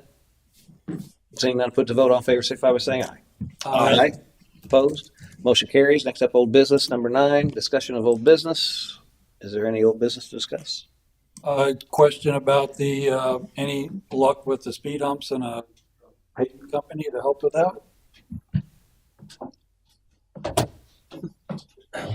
The speed signs are ordered, and the humps are staked out on Grand Boulevard right now. And Isabel from Ajax is sending over a contractor. She was supposed to do it this week, but it may be next week where she's going to send it out to get the contractor over. I was wondering what Daryl, don't tap. When you talk, don't count at the same time. I was wondering with Don's guidance if we could look into with that company, get a bid on paving Treadway and returning it to a 2-lane road like it was 9 years ago, like everybody wants. And Chief's recommendations on that. Any suggestions from him, please? I totally agree. There you go. Life safety issue. One thing with that, Okay. I don't want to throw a wrench in anything, but if they're planning on building those complexes over, they're going to tear that road up, bringing all the trucks in there. Question, if they do bring all their trucks up through that area, are they responsible for lining that entire road? Correct, as long as it's in the agreement. Okay. When do you suspect that to start get tore up though? As soon as they start bringing heavy trucks up there. Look what it did to Old Post when they did Avila Bay. Okay. And I think But I do agree to widen that road, yes. Yeah, and I think their projection is in 2 years to have that compound complete. If I remember correctly on the last meeting we had with them. But I do agree with Chief and Bob that should be widened, but I would just be mindful of the construction going in there. Yeah. What's the ask? Are you making a motion to pave the road? And return it to a 2-lane road like it was for several reasons. Well, obviously we probably need engineering on that road to talk about widening and all that, and we also have a paving budget for the year that we've not used yet. I don't think we've 300,000. What we put in for? I have to look at what our paving budget is right now. So, and on top of that, obviously we do have pending construction activities going to happen. So I agree we need to do something with the road, 100%. But you know, we may be able to exploit the company that's doing the construction to build the road for us. Possibly, yeah. But the last thing I don't like to use that word, but yeah, well, the last thing you want to do is go throw a new road down and then immediately get tore up. Even if somebody's going to pay for it, it doesn't make any sense to do that.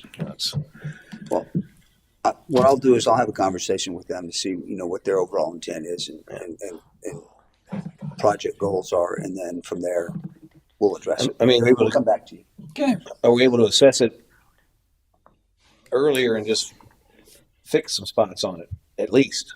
I mean, definitely need to do that. I mean, we can only expand what's in the right of way. I'm not talking about expanding. I'm talking about potholes or, I mean, we fix. can repair what needs to be repaired. Yeah, I mean, it needs to be in good working order, best it can.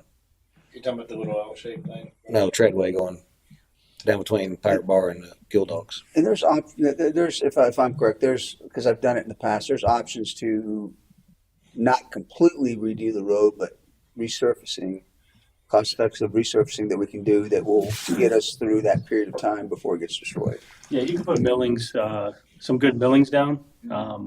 When you put that down and roll it, it almost, just like I did on Weber Lane, it almost molds itself to like a normal road. And we can stripe it and remove the one-way sign and without paving it. It's just the traffic flow and using the boat ramp and Well, you've got those barricades along there that forced a walkway too that we could take out to get some widening out of it. Yeah, that's because now the restaurant isn't there.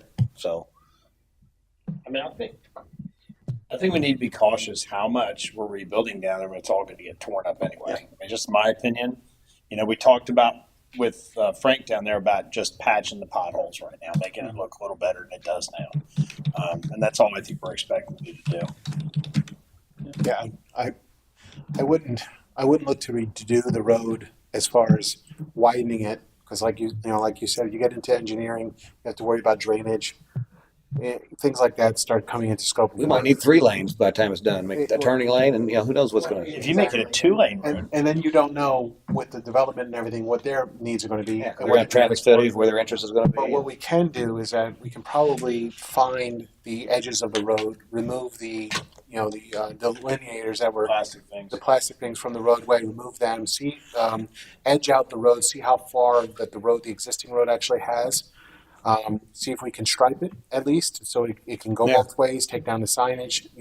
Start doing things like that before start spending. It was a 2-lane road. Yeah, we could definitely probably open it back up for 2 lanes. Yeah, I think it was a 2-lane road. Can we really do that? So we could probably find that and bring it back to that road. Patch it even. Yeah, that'd be fine. Yeah, we just make it a 2-lane road without engineering. It was a 2-lane road. It doesn't matter what it was. I mean, there's things does. Yeah. But let us come back to you with some good options, and then cost effective. I want to keep it cheap. We can keep it cheap, but I just want to give you some options on because I don't plan on redoing it, but we can at least get it back to a more identifiable structure If with, you go with to everything Hooters, you in there gotta go that's all safe, the way around. that's safe.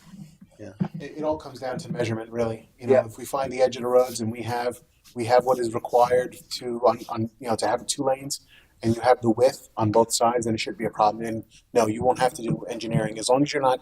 The only time you're going to have to get into engineering is when you're going to actually change the width of the road by construction, and then that's when if you're having a further more runoff and everything like that. But that actually may happen anyway with the development. So, but for now, Yeah, they're going to curve the it's going to sidewalk happen. and all that. Yeah. So, But why do yeah. work now like that if you're going to change it anyway? So, the city manager is correct. We can just start looking into options. We'll confer with Public Works and see what we can do right in the immediate right now.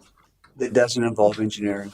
Right. Yeah. And like I said, safe, cost effective, 2-lane road that people can use without any significant issues. No, I don't even think it has to come back to us. I think you just have to. If you let me run with it, I'll run with it. I'm letting you run with it. I'm I got all it. over it, man. And It's like Daryl between you and does a Daryl, fantastic we can't job get it with done. the We can't get it millions. done anyway. Daryl will get it done for sure. I trust Daryl. Yeah, and so while you're looking at that, I've mentioned this before, if we can do something with the Walmart exit, which is, I don't know why that's the way it is. I don't know who's responsible for that, who put those barricades that are now down, no left turn, but you turn left out of Wawa. That's just stupid down there. So is that Turn left anyway. I think They Walmart turn did left that, right? anyway. Well, yeah, they do it anyway. When I mean, Then it's we pull them over and give them a ticket. right, but you can do it at Wawa, and it's much less safe there. So That's a private property area, and when I looked at it, there's also the concrete little median that somebody built there to help people turn right. So that would have to be changed, and I don't know if it would have to have an engineering study with the the property. humps that the pilings were on is concrete. I thought that was just a It looks rubber like plastic. a I little think it's bit of a concrete elevated thing to it is. to make it Yeah, go to there's the right. but I think it's just you unbolt it and take it out of there. Yeah, we can remove that, and the owners are okay with it. I don't have a problem with it. Like I say, that was done way before Wawa's was there. I think it was done in the My beginning. guesstimate there is that it was probably a parking lot requirement for Walmart to get up to a certain amount of, consumers going out of their. Well, I know why they did it. Yeah, Because that other was- shopping centers like That was too. added well after the Walmart was already there. So It actually creates more of a hindrance because It does. make those dump those people back in. well, you don't have a turn lane. If you took all that out of there, you can actually stack a couple of cars in there waiting to turn. But It was created after Walmart was built. They repaved their parking lot. I want to say about 5 to 8 years ago, maybe 8 years ago, and they repaved the whole parking lot. They put new striping in. That way they made that designated turn was part of that repaving project. That was all on Walmart. I think they were getting complaints about traffic going the way it was. People going in. Yeah, to the turn, going coming up, into they're turning blocking lane. them out. Yeah, So well, it was then they backing up to created that. McDonald's too. Red light. What's that? It was backing up to McDonald's, and when Long John Silver's was there, which is now Charlie's, and the other thing, it would back up there. So now I think when they did that, it was easier to have them back it up back on the other street along where the fence line is there to get out as a safer alternative. And when all the delineators were in place, everyone was following it. But ever since everyone has lasted about 2 weeks, I think, till they all mangled lasted and a they had little to clean it longer out of than there. that. Write tickets for going left there.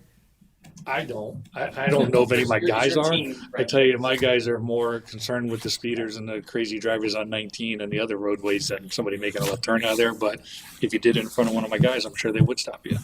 I mean, that is a highly utilized business in the city, and that intersection is a pain in the neck, and it's nobody does what they're supposed to do anyway. I think we need to fix that. So it's I don't even know if is it our Daigneault to even fix that? It's Walmart's parking lot. yeah, it's We can exit on communicate the with the road. partner and see how we can influence that. It's just a mess. At the very least, it's a mess over there. Walmart will explain it to you. We're gonna end up with a turn lane there. We need a turn lane. I think you should have a turn lane there because right now what happens is people supposed to go right, they wait there to turn left, and you can't. You got all that stuff in the middle. Can't get out. It's just That's the Wawa factor too, though. what's the Wawa factor? You got to exit for Wawa. They have to turn right. You can't turn left when you come out of Wawa, which is right next to Yeah, you can. the Walmart. That's a legal left turn when you come out of Turn Walmart. left out of Walmart. That's the whole thing. It's illegal to turn right or turn left out of Walmart, but if you move closer to the 19 on Wawa, you could legally turn left. It's the dumbest thing ever. If anything, there should be a no left turn at Wawa because you're right there to light. Wawa's not a problem. You have one driver in, two drivers in, everybody's good, everybody gets through. Right. All fine. Right. But I'm saying it's legal there, but not on back where it's actually safer. And I tell you, most of the time, it's not a problem 90% of the time. The only time it's a problem is when traffic stacks up at the light, Yep. and people get out there and block the lane because they can't get over, and they need to be pulled over and say, hey, don't block traffic. Don't worry about it. People turn left when there's no traffic. How far do you want to go with this? As far as I need to. It's been a pain in my neck for 10 years there. So it's I just, think we ought to pick that starting tomorrow. I think we should get him a chauffeur and just relieve him of his stress. Stop him, I'll drive him. all right. Put him out of his misery, yeah. All right. Anyway, just trying to help Walmart out because it's like I said, there's a lot of traffic goes in and out of there, and it's just silly. Did they increase our access to their parking lot recently? Increase their access. Well, no, so they've. I will share that. So the chamber is allowed to have their community market event there every month, which is great. Yeah. So they're good partners. They help out a lot with all things in the city. They're a good partner. So, anything else, old business? Okay. Moving on to comments from mayor and city council. Let's start with Councilwoman Sullivan. Okay, I have, Nancy had sent out the ordinance 26-740 for the sign language. And after reviewing that, we're going to vote on that on 1/13. Well, no. The next meeting, yeah. It's not actually 1/13. I guess it would be Second Tuesday, whatever it is. yeah, second Tuesday. But now, after having that meeting last Friday, the waterfront meeting, I'm concerned about removing the signage language from the waterfront. There was the special language for WOD? Yeah, for the WOD. And if we are going to do form-based codes or even look into that, if we remove the special language from the waterfront district for the, at this point, I just think that, I'm sorry, I'm just messing this all up, but once signs are installed under loose citywide codes, the city cannot later require them to be removed or changed when it adjusts to form-based codes. So I'm just concerned that we're making a mistake, that we're jumping the gun, and that we should delay that part. The second part about the WOD. Right. I think we should leave that in place until we've reviewed all of our form-based codes. Because if we take it out now and then signs go up that don't later match what we do with form-based codes, if we do form-based codes, which I think we should, then we're going to have a problem with signage over there. And with form-based codes, coordinated sign standards that's like a detail in form-based codes So that all the we rest don't of want us to can ignore. understand it. So all the rest of us can understand it, me and the other 300 people that are going to listen to this in the future. Are you just saying you want us to reserve the right to make the signs at the waterfront overlay district to be a certain style? And if we don't do that right now, they're not going to match and we can't make them change them. Is that what you're saying? No, not necessarily. I'm saying leave that code alone or go on with our review. We had stopped reviewing it when we went to the waterfront. We just said, so maybe continue on and make that a part of our review for form-based codes if we are going to move forward. Again, I want you to be used, if you would, for me, just I want you to dumb it down to like 5th grade. Okay. I want to understand it at the 5th grade level so everybody listening can understand it. Okay. What do you want to do to the sign code that's there now, and what do you want us to vote on? I want us to continue our review of it and make it part of our form-based. So you don't want us to code finish our job on the sign thing and leave that open? No, I want to eliminate the waterfront removal. We removed the waterfront language in this ordinance, and we were making it citywide code for signs. So it didn't matter where you were located. All signage was the same, all Right. signage restrictions. So I want to leave it alone, and then I want to continue a review of it. Right. So let me ask you this. So that puts the WOD, that very small area, outside of the scope. But everywhere else, talk about the same thing, you would still have those issues everywhere outside the WOD based on the code we're putting in. So what you do is, Well, for form-based codes, I've done some research on form-based codes. but that applies more than just over the WD. week. Yes. But if we're specifically going to start form-based codes in the waterfront district, which it looks like we need to, before developers come in there and start doing things that we don't want them to do, because we're kind of already in a predicament where we have a developer and we have not set a standard for how we want things to look, signage to be, things like that. So if we don't start a form-based code review now and get that in place, including our signage, then we run the risk of somebody coming in, a developer coming in and doing something that would kind of blow what the city has in mind. And this is our one opportunity as council to kind of decide what our waterfront is going to look like. We can design design the roads if we want, the roundabout, things like that. We could come up with all of that if we start our form-based code review.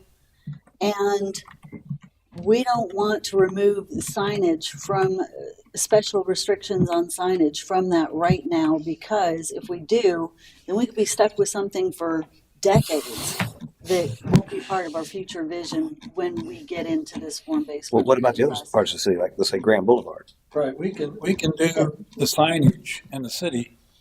I'm sorry. Yeah, I mean, I don't really know. To answer your question, if we plan on doing form-based codes throughout the entire city, I don't know that what we did with our review is quite what we are looking for. I think we could maybe put that on hold and think about that, have another workshop and think about it again. I would be You have a comment, Bob? Yeah, so we can do the signs and lay it out for the city. When you do a form-based zoning district, you have that district and you just do the signs at that time for just that district. It wouldn't affect anything else in the city. And let's say you want to do Main Street on Grand, at that time, when we want form-based then you could have the signs for that district. The same argument, let's just, hypothetically, we approve the sign code that we went through. Right. We leave WOD alone. Somebody on Grand Boulevard puts a sign up and we want to go in and we do form-based codes there, we want a different look or whatever, that same problem you have in WOD.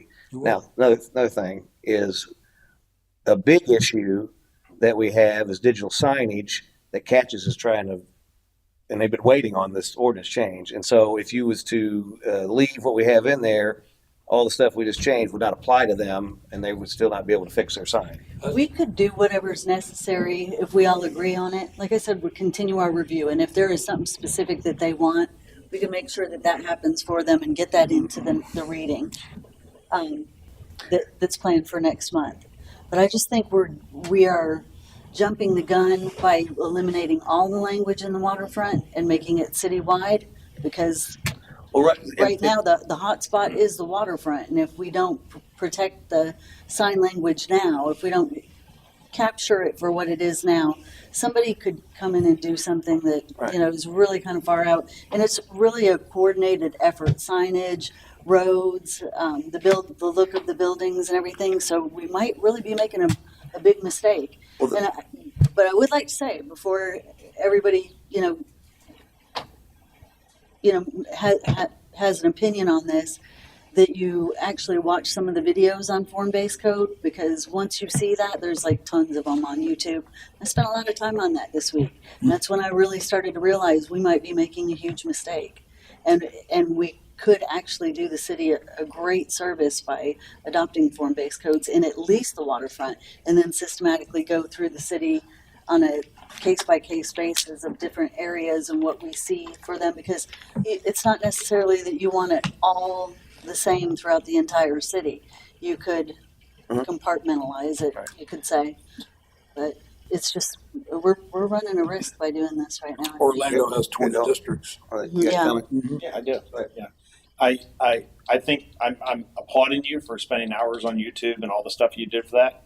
So I think it's in our best interest, because what we're trying to do is we're trying to free up some of these businesses to do things they need to do and spend some money and fix their signs and all that stuff. What we don't want to do is tell them to come on in and bring your money. And by the way, those 1970 codes, or you're in there, use those, and it's like Catches, for instance, with the digital sign. They should be allowed to put up a digital sign, something nice and flashy that says, hey, we got lobster here and all kinds of stuff. I'm not against what you're saying, but I think I need more information. So I think we should probably do a workshop. That's what I'm saying. Yeah, Continue our workshop that discussions we on could it. come together as a council and look at. Maybe we can invite the city to look at, that shows us, hey, these are the benefits. But what I don't want to do is just snap, all of a sudden wipe out what we all spent all this time doing on the city. No, I don't either. This is specifically for the waterfront. We are about to vote next month on whether or not we remove that specific waterfront language from our code. And that's what I'm talking about.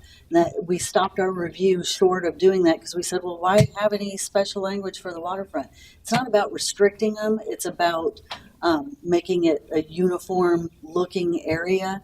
So I don't want to make it difficult on them. I don't want to. It makes it easier. Yeah, it actually does make it easier. And if everybody would just dedicate a little bit of time to watching some of these videos, because I really, before last week, had no idea what form-based code was.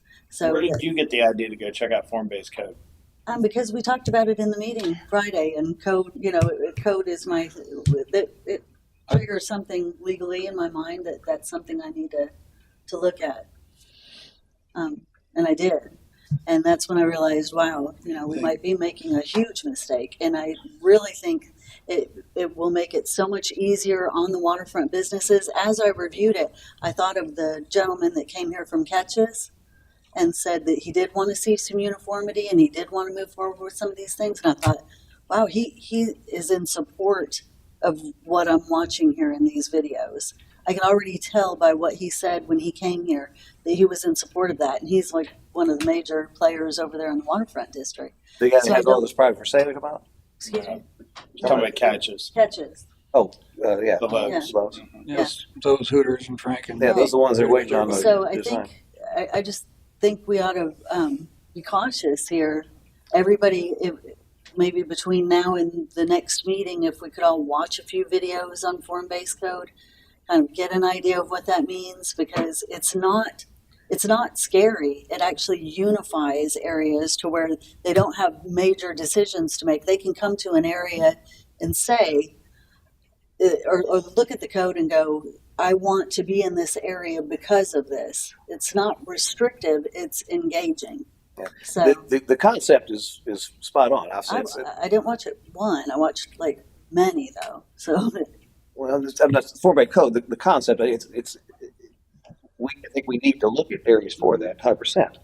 I guess what we're the crossroads we're at is we've got stuff that's trying to happen, and we can't just have a workshop and drop form-based codes in a month. That's a significant zoning effort that we have to go through. These go through planning and zoning. I mean, you're talking about months of work. Easily, I agree.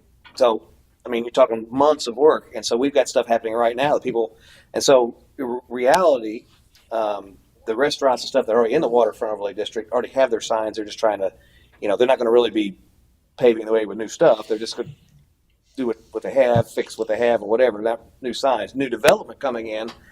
We still have a say in that process on how that gets worked. So I think we have the ability to kind of steer that conversation without that.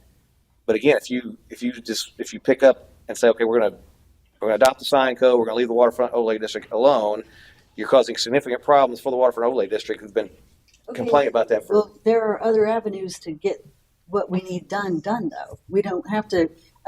When I say we're about to remove it entirely, in whole, everything at the waterfront district, we're about to wipe it out, and it's going to be citywide code. Well, no. Just the only portion that is changing at WOD, based on what we're going to talk about at the next meeting, is the sign code specifically. Right. Nothing else. Just the sign portion of that will fall back to the overall city sign codes. Which, when we went through that, I went through it with the mindset that this was something that we didn't feel that we needed to restrict based on a certain area.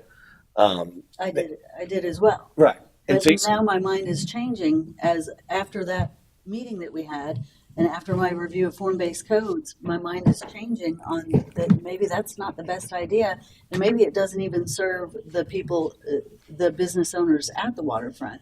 But I think that there's other avenues to get exactly what you need done. We can revise the existing code as it reads now to encompass what they're asking for over there with their digital signage without removing the waterfront district. Yeah, we could take that section or whatever Yeah. to modify that specifically for the waterfront overlay, just to apply that. Absolutely, Correct, yeah, without any delays, I would think that we could just Yeah, move to make that revision Mhm. and then keep everything else as it is to protect that area until we get through our review process. And then if we still decide we want to remove it, make it, standardized code throughout the entire city for signage, we can do that later, but we don't rush to do it just to get this one thing done. Mhm. We still get this done for the business owners over there, but we protect the rest of the code until we've had a chance to review it, because I guarantee you, if you look into this form-based code video, everything that's available out there, you'll see that this is something we don't want to ignore. And if we do ignore it and we don't look into doing this for our waterfront district, we could have something pretty sloppy. And this is standardized throughout all of Florida and other states as well. And we could miss a big opportunity to make something really nice here. And you're speaking specifically about sign code.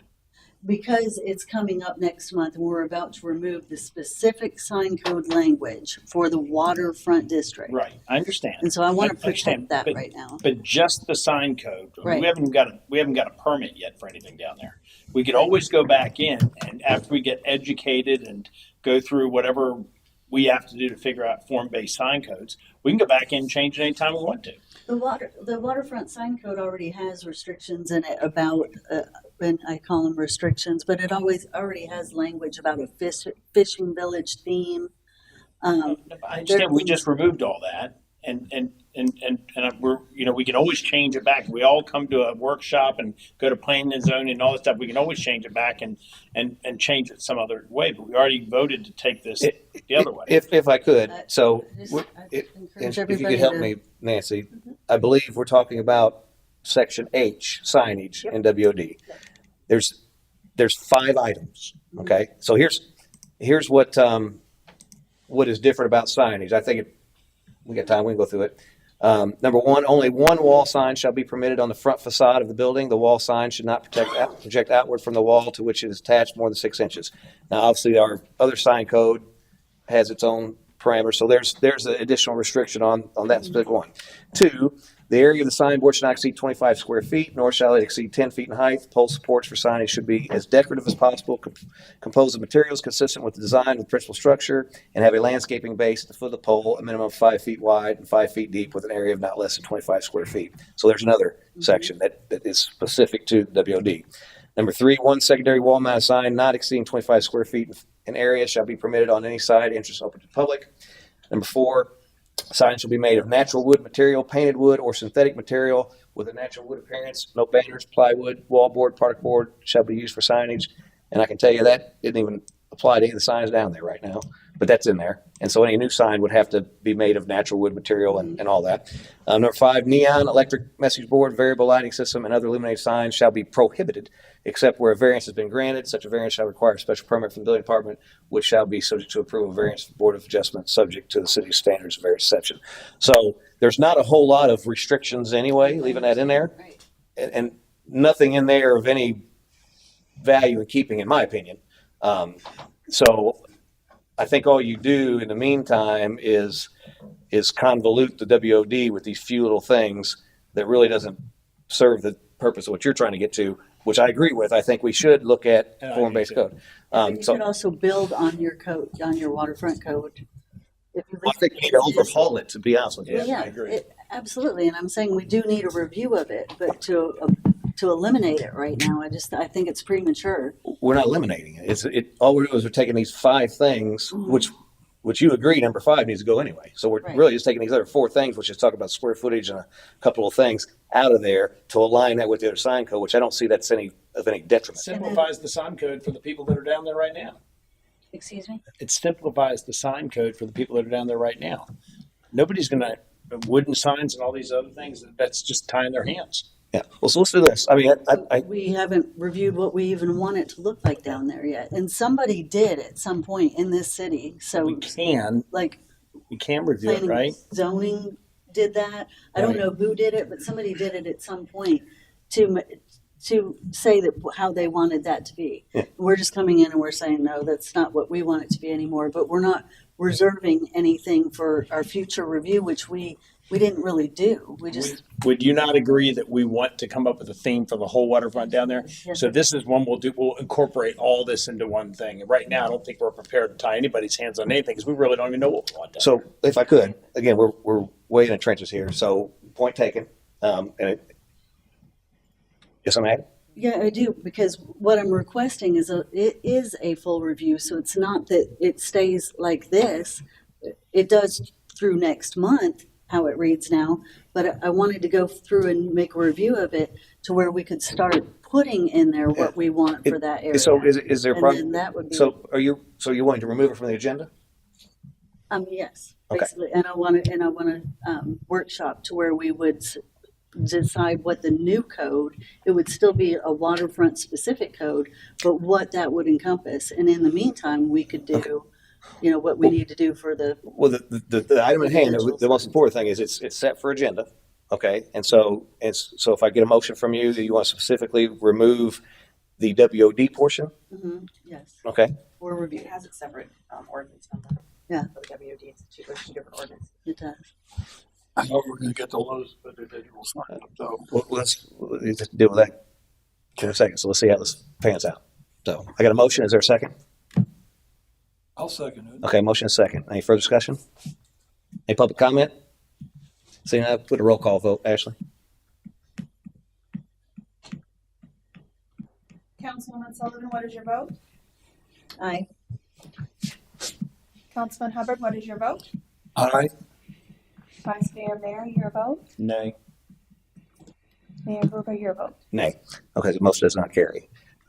So my suggestion would be during that conversation, and we'll always have another councilwoman here as well, we address the sign code that we went forward with. And if there's any tweaks, it should be pretty much we accept or not at that point. Hoping. That's Hopefully. why I sent it earlier. So we've kind of beat that horse to death. The second part of that, when we get to WOD, then we can make a decision. We can have a discussion again with everybody here and see what we want to do. And then if we want to address modifying that to leave it in place, but add the electric sign code or whatever, we'd have a discussion and we can have that vote as well. Can I just have a suggestion and hope from city manager and legal when it comes to that agenda, then that's all. Sure. Yeah, we always have that. Yeah. Okay. Thanks. Good idea, Christine. Though. Anything else? No, Don't be disappointed. No, it's fine. It's fine. I just wanted to bring it to your attention because as I watched those videos, that's the first thing that popped into my mind is, I don't know if we want to. And I go watch now. I'm going to go watch them too. Yeah. And I agree with everybody here too, by the way. You guys are all right too. I mean, I get it. Mm-hmm. And I'm not trying to restrict businesses. I just want to make sure that we have a thorough review of that area and what we want, because we only have this one opportunity to create what we want. And that's what I learned the other day when we were here is we really, as a council, need to come together and we need to decide what do we want it to look like down there. Right. And we need to quantify that and qualify that and give the developers, here's what we want it to look like.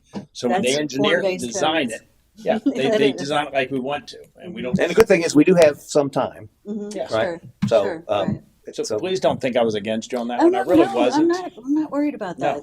I love the creativity you bring to the table, and if you want to watch 5 hours of the videos on YouTube, we're gonna believe what you saw. But I just I want to get that done and get it over. And then, Okay. It's hard when we all agree, but we can't vote alike, isn't it? Right. And just for information for the council, that's something that we are looking at, regardless. And so I should be presenting you something here near future that gives you the concept for your That's what I adjustment.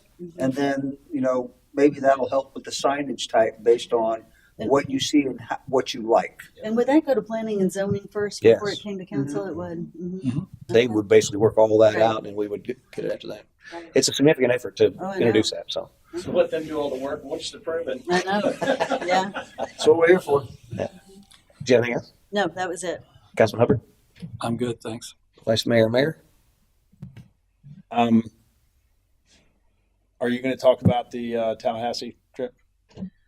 You take it. Okay, I'd love to. The mayor and I went to Tallahassee and we went up there with our ask the fire truck money, and also to get a new vac truck, because one's not enough when you're doing as much as Daryl's doing. We need another one of those for sure. And also to get the approval for the money for the golf cart crossing at Grand and 19. So specific Grand Boulevard Yeah. redesign. And I'm going to tell you right now, there wasn't a person we sat down with, from Mr. Yeager to Ed Hooper, that weren't like, yeah, we like all that. And everybody was on board with it. It was about the right ask, and considering we're going to ask for all we're going to ask for a water treatment plant next year. I was thinking this is pretty good for this year. So thank you, Mayor. And it was a great time to go there. Anybody who has an opportunity to go in the future, Christine, it is a great trip, and you get to meet some real cool people, and they get to see us. And they said something that really hit home to me. And this is an absolute hand clap to everybody involved here in the city right now. They said, man, we really got a city with some people that know what they're doing now. And that meant a lot to me. So that goes all the way down to the chief and both chiefs in the fire department, Daryl, all the people that work for us, our new city manager, our mayor, who I think is probably, and I'm going to tell him like it is, and I mean this, probably the best mayor we've ever had here. He works harder than anybody I know, works harder than me for sure. I don't want his job. I'm going to tell you that right now. This dude works harder than anybody. So thank you for that. And hats off to the rest of you guys. Good job. What Thanks, Chris. were the items again? The fire truck, we have to renew it because it's not going to be delivered till 27. Yeah, so it has to be we have to renew it replaced. this year and next year. Yeah, and if one thing we need to really try to do is get that company to get it quicker, so we don't have to reappropriate a second year. It's an unfortunate process we have to go through. Be nice. We're going to reappropriate this year. Hopefully that goes through, but we want to close that out before we have to do that again. Well, then we can ask for some other money, instead of asking for the same money Exactly. over and over again. Unfortunately, I think the stipulations to it is that the truck actually has to be here. Yeah. Keys in hand. Keys in hand. Yep. Functioning. So then, and functioning before we can receive those funds. But I think we're only a month or two off of making the deadline. So if we can let them it's know gonna be that this tight. is a real pain in the butt. Where I was going with that is, hats off to us as a city. We are going places, and they recognize it, and they see it, and it's exciting. It really is. And they're willing to help. And they want to help. They look for They it. just want to make sure when they pour money into us, it's going to the right places, which means we got to spend it. We can't be given all this money and not be spending on projects we have. So anyway, So I know you're taking notes. So the Grand Boulevard is the other ask. Yeah, thank you. And the Vector truck. The crossing? Yeah. The Vector truck was the the other. back truck, it looks like a trash truck that's got a hose comes out of the front. They suck stuff out of the ditches with it. It's called a Oh, back truck. okay. Yeah, so it's like 650,000, I think, was our ask for the Vector, and then 250 for the Grand Boulevard. 650 and 250. Yeah. Good job, guys. So another 900,000. 350 and 250. We have a match. Oh, I So got you. it's 300,000 for Grand. Our match is 50,000. But we didn't hear any negativity from anybody anywhere. It was all like, hey, you guys are going places, And the Vector truck is 750,000. Our match is 100,000. So we're asking for 650 from state money. Not like being under pressure. We're to keep it up now, I guess, right? I mean, I got to tell you, next year we should all go.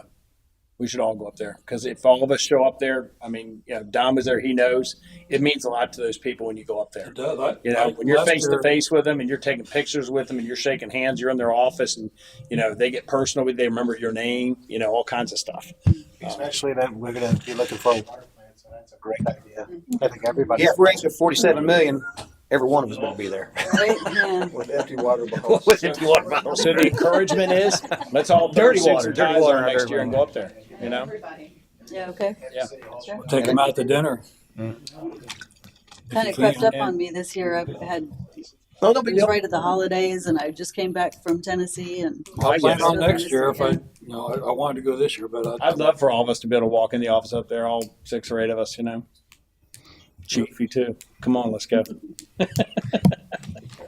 Anything else? No, that's it. I'm good. Okay. I do have a couple things. Just following that, obviously, the lobbying visit was a success. Like I said, I feel really good that we may not get anything, but I think based on the feedback we got, that it's going to get in the budget, and just if it gets across the governor's desk, we should get something. So, like I said, they were very supportive of our needs. The other thing I wanted to mention, 2 other things. One, we need to put a workshop together on the incentive package that was put together to go through that. myself and Don met with the development group on Friday, and they kind of showed what they were looking at potentially doing now that they've kind of reassessed things. I think they want to see what's available from an incentive perspective from the city. So if we can set up something to go through that in detail and try to get something in place. Again, we can deal with these guys separately, but it'd be nice to have a policy in place that kind of goes across the board. So what's y'all's schedule like? Because timing is kind of the essence on. What dates are you looking at? We could possibly, I would say, if we could do something first week in February, like either I'm completely wiped out the first week. That's right, you're going to be gone. The second week of February. February is full the first week. What about the second Thursday, like the 12th? There's a workshop on the 3rd, map is on the 5th. What about the 12th? I can do the 12th. The 12th, there isn't a meeting until 6. Historical has a meeting on the 12th. That's at 6. We can do it before that Yeah. if you want. Yeah.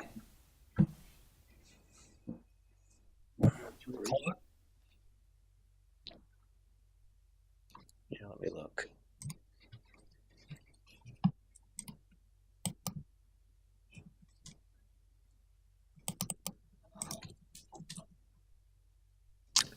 Yeah, I can do that. I've got the MPO meeting at 10, but we'll be done by noon. Of course, it's on the other side of town, but I should be good for 3. That work? Yeah, it Three- works for me. 3 o'clock. Schedule your schedule. Okay, 3 o'clock on the 12th. 12th, 3 o'clock, yes, Yep. sir. What are we doing? Workshop for incentives. So obviously, everybody has that package that Daryl put together. If you can kind of read up on that, and make some notes on, it, so hopefully we can get through that pretty quickly. And I've also got a copy if it needs to be distributed out. Same, I believe it's the same one. Yeah, maybe send it back out. And There's the man. Was that oh, there he is. prior to you coming on board, or Yes. that was developed? Yes. Yeah, Derek's here. He's actually one that you did this. Not to put you on the spot, Derek, but you I put jumped the, in because this will be a CRA workshop. Just wanted to make sure you knew that. This is a CRA. Workshop. This is a CRA program. Yeah. That's correct. Thank you. And do you put that initial package together, right, that we had? Yes, and the workshop seems to be the next step for that. Yeah. Yeah. I'll shoot that away. Thank you. Kind of just giving some options. Were you just out there in your car, monitors, make sure we were staying in line? Is it? Office checking on Wow. Wow. Impressed.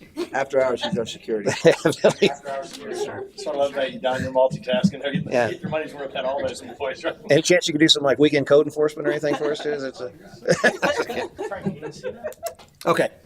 So we got that set. That's good. And the last thing I have, so I've heard this complaint for a while, and I'd like for us to take a look at this and consider it. We probably need some more information, but I do have our water rates. And I've mentioned this before, but since you're new on board, I wanted to kind of run by you. So our irrigation, just for council's knowledge. So we have folks that have irrigation meters, and they have their regular water meters. Irrigation meters, there's no sewer charge associated with those irrigation meters. And it also has a different rate structure. For example, our residential tier, 0 to 4,000, like I mentioned before, is $3.64 per 1,000 gallons. 4,001 gallons to 8,000 gets charged at $9.05 per 1,000. And then once you get above 8,000 gallons to 12,000, it's $11.78. And on top of that, you have the sewer charges associated with that, which I won't go into. That's the city.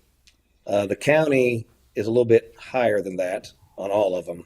Just to give you one example, so the 0 to 4 is $3.64. The county charges $4.55, and then it goes from there. Now our irrigation, the 0 to, and this it depends on your line. The meter size at 3/4 inch, 0 to 12,000 gallons is starting billed at $11.78, which is basically the third tier of your regular water usage. And so obviously for people that are watering their grass and that, they are getting charged a lot higher rate starting off. So basically what we don't charge 1178 on the other water side until 8,000 gallons have been used. But we're starting off the billing of that, and then once you get above 12,000, which then at 12,000 to 20,000 is 1532. On that 3/4 inch meter, it goes 1532. So irrigation is very expensive. The idea behind an irrigation meter is, again, that water's right. The water's not going to sewer, but yet we're really charging a higher rate for usage, which discourages usage. And for people to actually keep their lawns nice, it's really tasking on them. And specifically some of the people that own other properties, other lots that they're trying to keep nice or whatever, without houses stuff on them that they're watering, they get really significant high bills. I don't know if this is the county. Yeah, so the county, for comparison, and they're kind of tiered the same way. So on that 3/4 meter to 012, we're at 1178. They're at 1473 per thousand. So it's not that we're doing anything necessarily different from anybody else, but there is some complaints about how high those water bills get from some folks. So I don't know if there's any appetite to look at that. Why is it that way? I would guess, let's take it. My guess is that we want to discourage using water just to pump into your grass and all that. You want to do it, but I think that's why it's higher. So if you're doing it, it's going to cost. Several years ago, the city had comparable rates to potable. And remember, this is potable treated water that people are using to irrigate. Many years ago, we tried to get a reclaim system through the city of Port Richey by tying in with New Port Richey, and the council at the time dismissed it. I was a big advocate for reclaimed water for irrigation. It would have dropped the rates down significantly. I think the reclaimed rate is what at the time was $3 and change per thousand. Regardless of that, it is a discouragement, and it's aimed to conserve water. We were taking a bath many years ago before we started this rate structure. As far as people irrigating, we had people in Harbor Point, Sand Pebble, most of the associations, the trailer park associations, they were irrigating hundreds of thousands of gallons a month for no reason. If they would have just followed specific water conservation, irrigation type practices. And we released that information at the time. We pushed that out. But this is why Pasco County does this. Currently, right now, we're under a very tight water restriction. I just released some information on that. We're at type 2 right now, which is very high as far as water restrictions. It's down to 1 day a week for watering, only because of that. SwiftMud and FDEP released reports last year stating that this year was going to be very, very high as far as very low rainfall, and we'd have to tighten the belt and conserve. But these rates are set like this to, people. We don't mind people irrigating, but the thing is that this is potable treated water that they're using to just basically go into their grass. So this rate system was done. We've had we did a rate study across the board. We analyzed other entities, and this is why we're not as high as others, but marginally the same. And when it comes to irrigation, They can put a well, an irrigation well. I know a lot of people have wells, their own well that pump this for their lawn. Do you have your mic on? It is on. Okay, sorry. I just wasn't Slow. leaning forward. I just, I wanted to bring it up in my mind, and I get the reason we do it. And if I just take the 0 to 4,000, we're charging $3.64 per 1,000 gallons. In my mind, our cost to treat is less than that, or at the very best, it's the same as that, right? Otherwise, we'd be selling water at a loss. So we get our highest demand of water between 11 o'clock at night and 3 o'clock in the morning. Due to what? Irrigation. Mm-hmm. So it actually costs more to run for us to treat irrigation than it is domestic house water. Because when you take a shower using 3 to 4 gallons a minute, you're on irrigation, you're 23 gallons a minute because you have 5-10 heads on a zone. So your pumps are working harder. Your wells are working harder. You're burning more electricity. All those factors come into play of producing irrigation water because the demand is obviously higher and we turn over a lot more. So Okay. So there's a cost difference, and I appreciate that for sure. Do we? And I would love to know what our average irrigation user uses from a gallon perspective. I don't know if you probably don't have that off the top of your head, but I know when what is the ones on Washington, the Cody townhomes or whatever that one is on Washington. I think their bill animal is at like $7,000 a month. They were using close to 13,000 gallons a day, just in irrigation alone. So it just all depends on if everybody's their Rainbirds, Orbits, their irrigation things are programmed. If they run them every day, our usage is going to be higher. If we have strict water restrictions where they have to use them as per the water restriction is, because I think we just go off of Pasco County's water restrictions. We follow theirs. So we just, at night, we always pump the most water. Some nights it's hard for us to keep up. So even when it's raining, as opposed during the middle of the day. Plus, you got to factor in if any of those properties have broken sprinkler heads. I mean, larger the property, the possible that sprinkler head or one or two being broken into that entire irrigation system. Now that's just water just running constantly. That and I this can is get a trend for that if you need. yeah, and I guess the question would be if we were to look at lowering that rate or restructuring so it is different, would that drive different behavior, or would we still have the same water usage? I don't think you're gonna have people watering more just because the rate changes $1 per thousand or something. You know what I'm saying? Obviously, if it gets significant, I think people might. I don't know. one thing you could do is on irrigation, you could maybe lower the first tier maybe, but then raise the second tier. So if you want to be reasonable, okay, but if you're going to be ridiculous, I'm sorry. Yeah, and that's kind of what I'm thinking is if we can look at, just get some more data, take a look at this and see if there's something we can do to, we want to encourage people to, we don't want to encourage them to waste water, okay?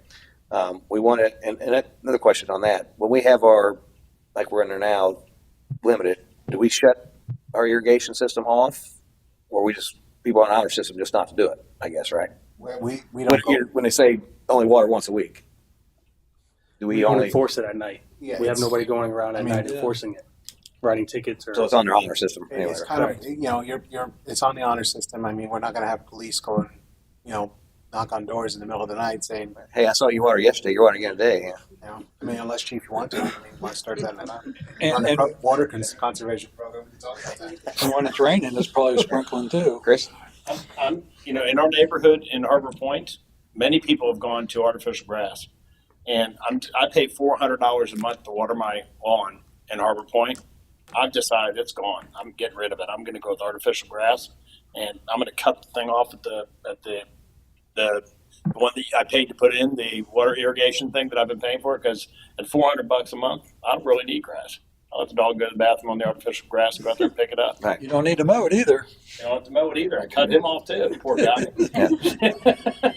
Sal, you had mentioned that years ago you had brought before council a proposal about reclaimed water at a rate of $3 per 1,000. What was that proposal, and is that something you have any record of? Yeah, I can go back and find the records. I mean, Pasco County was going to work with FTEP to run a transmission line from Newport Richey, and it was part of the grant that we were trying to get. So I think forgive me because this was many years ago. I think it was 50-50, but regardless, it was to run a transmission line from Newport Richey into Port Richey and start providing reclaimed water through, for obviously like Waterfront Park, and then run it all the way towards Harbor Isles in that area. That was the first phase. Second phase was going to be on the Washington side of the city, but council voted it down, and that grant came and went and it's gone. But Do you have any idea why they voted it down? they People just weren't, they didn't have the information about reclaimed water. They felt that, that it was basically sewer treated water and they didn't want anything to do with it. And it just, there was a couple of citizens that voted against, commented against it. And like I said, Tom O'Neill was the city manager at the time. He was very familiar with this system. When he worked in Newport Richey, he actually helped build the reclaim system at the time for Newport Richey. Reclaimed water is treated more, is actually treated more than potable water. Daryl's very familiar with reclaim systems from his previous job, and I was a big advocate of it. It would have saved the city a lot of money. And then, I believe in. I'm not a fan of using potable water for irrigation. I understand that people want to irrigate, and I see the need for it. I hose my own yard, but the thing is that and you're using potable water where it's especially now that we're in such a tight time, and as far as conservation and water restrictions, I always look for different avenues. We can find out. Actually, Pam Lynch was involved in that as well years ago when she worked for Pasco County. We can try and explore that again, but it's going to cost way more than that was going to do. Our service lines for the irrigation meters, are they separate lines, or are they just Y off and it's another meter? They're supposed to be separate lines. You're Right. paying for your own dedicated line. What are they? The ones we've been putting in, if the width is already not there, because where Chris lives, they ran up one line with a Y when they subdivided that, applied it all out for utilities. When we get the new ones, when we run them, they get their own dedicated line because you're paying for a dedicated irrigation line, not a line tapped off a domestic meter. So Percentage wise, you could even guess in the city, the irrigation meters, are they 50% dedicated, or probably less than that. We would have so to go more? We have more. Some that are people haven't touched in 13 A lot of years. people just turn them off. They're locked off. They've asked for them, paid for them. They're locked off. So if we were to transition to something that there's significant infrastructure involved to do so. Correct. Because obviously, another thing, even outside of reclaimed water, you talk about stormwater management and stuff like that. You have those you could actually water your grass from those type and actually get rid of that water and help. So I think there's something we could look at, obviously. The only thing is too about people putting in private wells is prime example. You have the guy at Broadway in Washington and the person at Channel and Island over there. We have a lot of iron. Destroys everything. Right. You see, so just keep that in mind. Yeah, as well as pull straight iron out of the ground, don't It's they? just gonna, everything's orange, including the landscaping. You can tell who has wells and who doesn't. So just by looking at their yard. Just I'm Chrissy. It looks like there might still be some grants available for connecting to reclaimed water facilities. So maybe we can just look into that. Yeah. In the meantime, is there any appetite to look at rate structure at all? I actually thought I was saving money getting a irrigation thing, but it sounds to me like I'm actually spending more. If you add the sewer and the water to and compare it to what the $11. I can give you that answer. So the sewer rate from 0 to 8,000 is $7.18. If you add $7.18 to $3.64, well, let's just use 4,000. So that'd be 10.80, something like that. The irrigation is 11.78. So it's actually more expensive for the first 4,000 gallons. You're better off use potable water and pay sewer on it. But after 4,000, it doesn't get that. No, after 4,000, you're at 9 plus 7, so you actually are saving. And like Sal said, if you got a broken, so that right there, that example right there shows that we need to restructure as rates, because it should actually be cheaper for you to irrigate your first 4,000 gallons than. So that would there's an adjustment right there that would be easy to make, to at least make that the same. I mean, but I think we should just look at that. I don't know how much water it takes how much water does it take to water a lawn? Well, that's the thing, is that there's a lot of education out there. You'd be surprised how much water it really takes. It doesn't take as much as people think. And the thing is that before we imposed these rates, they were so low, people just watered as long as they didn't want. care until they get, And- you know, and get a big just- bill, and it's change people's, habits. in a lot of people's minds, they figure, well, if I water every day, the grass will always stay green. That's not true, because you develop fungus. you develop fungus, you develop mold in the grass, it kills the grass, and then people just will keep watering, thinking that it's dying. There's a lot of education out there provided by Swift Mud. We've posted information. We try and get it out there to people. There's a lot of, and then there's Florida friendly type of processes.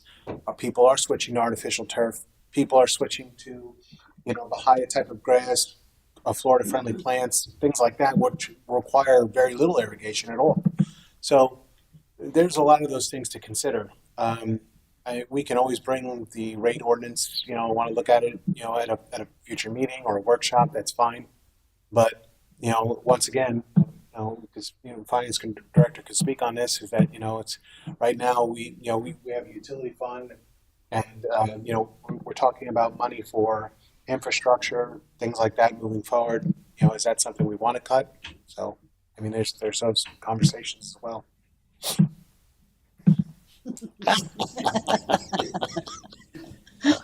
For the public's edification, Adam gave a thumbs down on that, so with a pouty face. I just want to bring it up. Do you guys have any appetite to move forward to kind of help out some of these folks that are with the high water bills? They need to use less water. Yeah, and I would say that at least looking at maybe a 0 to 4,000 to make that, and that helps your everyday person as well. I'd make a motion, we change it to 0 to 4,000 at the regular rate. We can't do that now. An agenda item and talk about it. If you're good with that, any objections to that? Consensus. If Sal wants to talk to her, if they got some suggestions for the. That staff look at it, it brings back something we can kind of maybe potentially look at. Well, if we can, we will. Need a second? No, it's just by consensus. Okay. So, Easy. thanks. There'd be some happy folks with that. That's all I have. So, with that, look for motion. Motion to adjourn. Who had a second? It's Christine. All right. All in favor, signify by saying aye. Aye. Meeting adjourned. Take 5. Come back to 0. Adam Ansley's going to.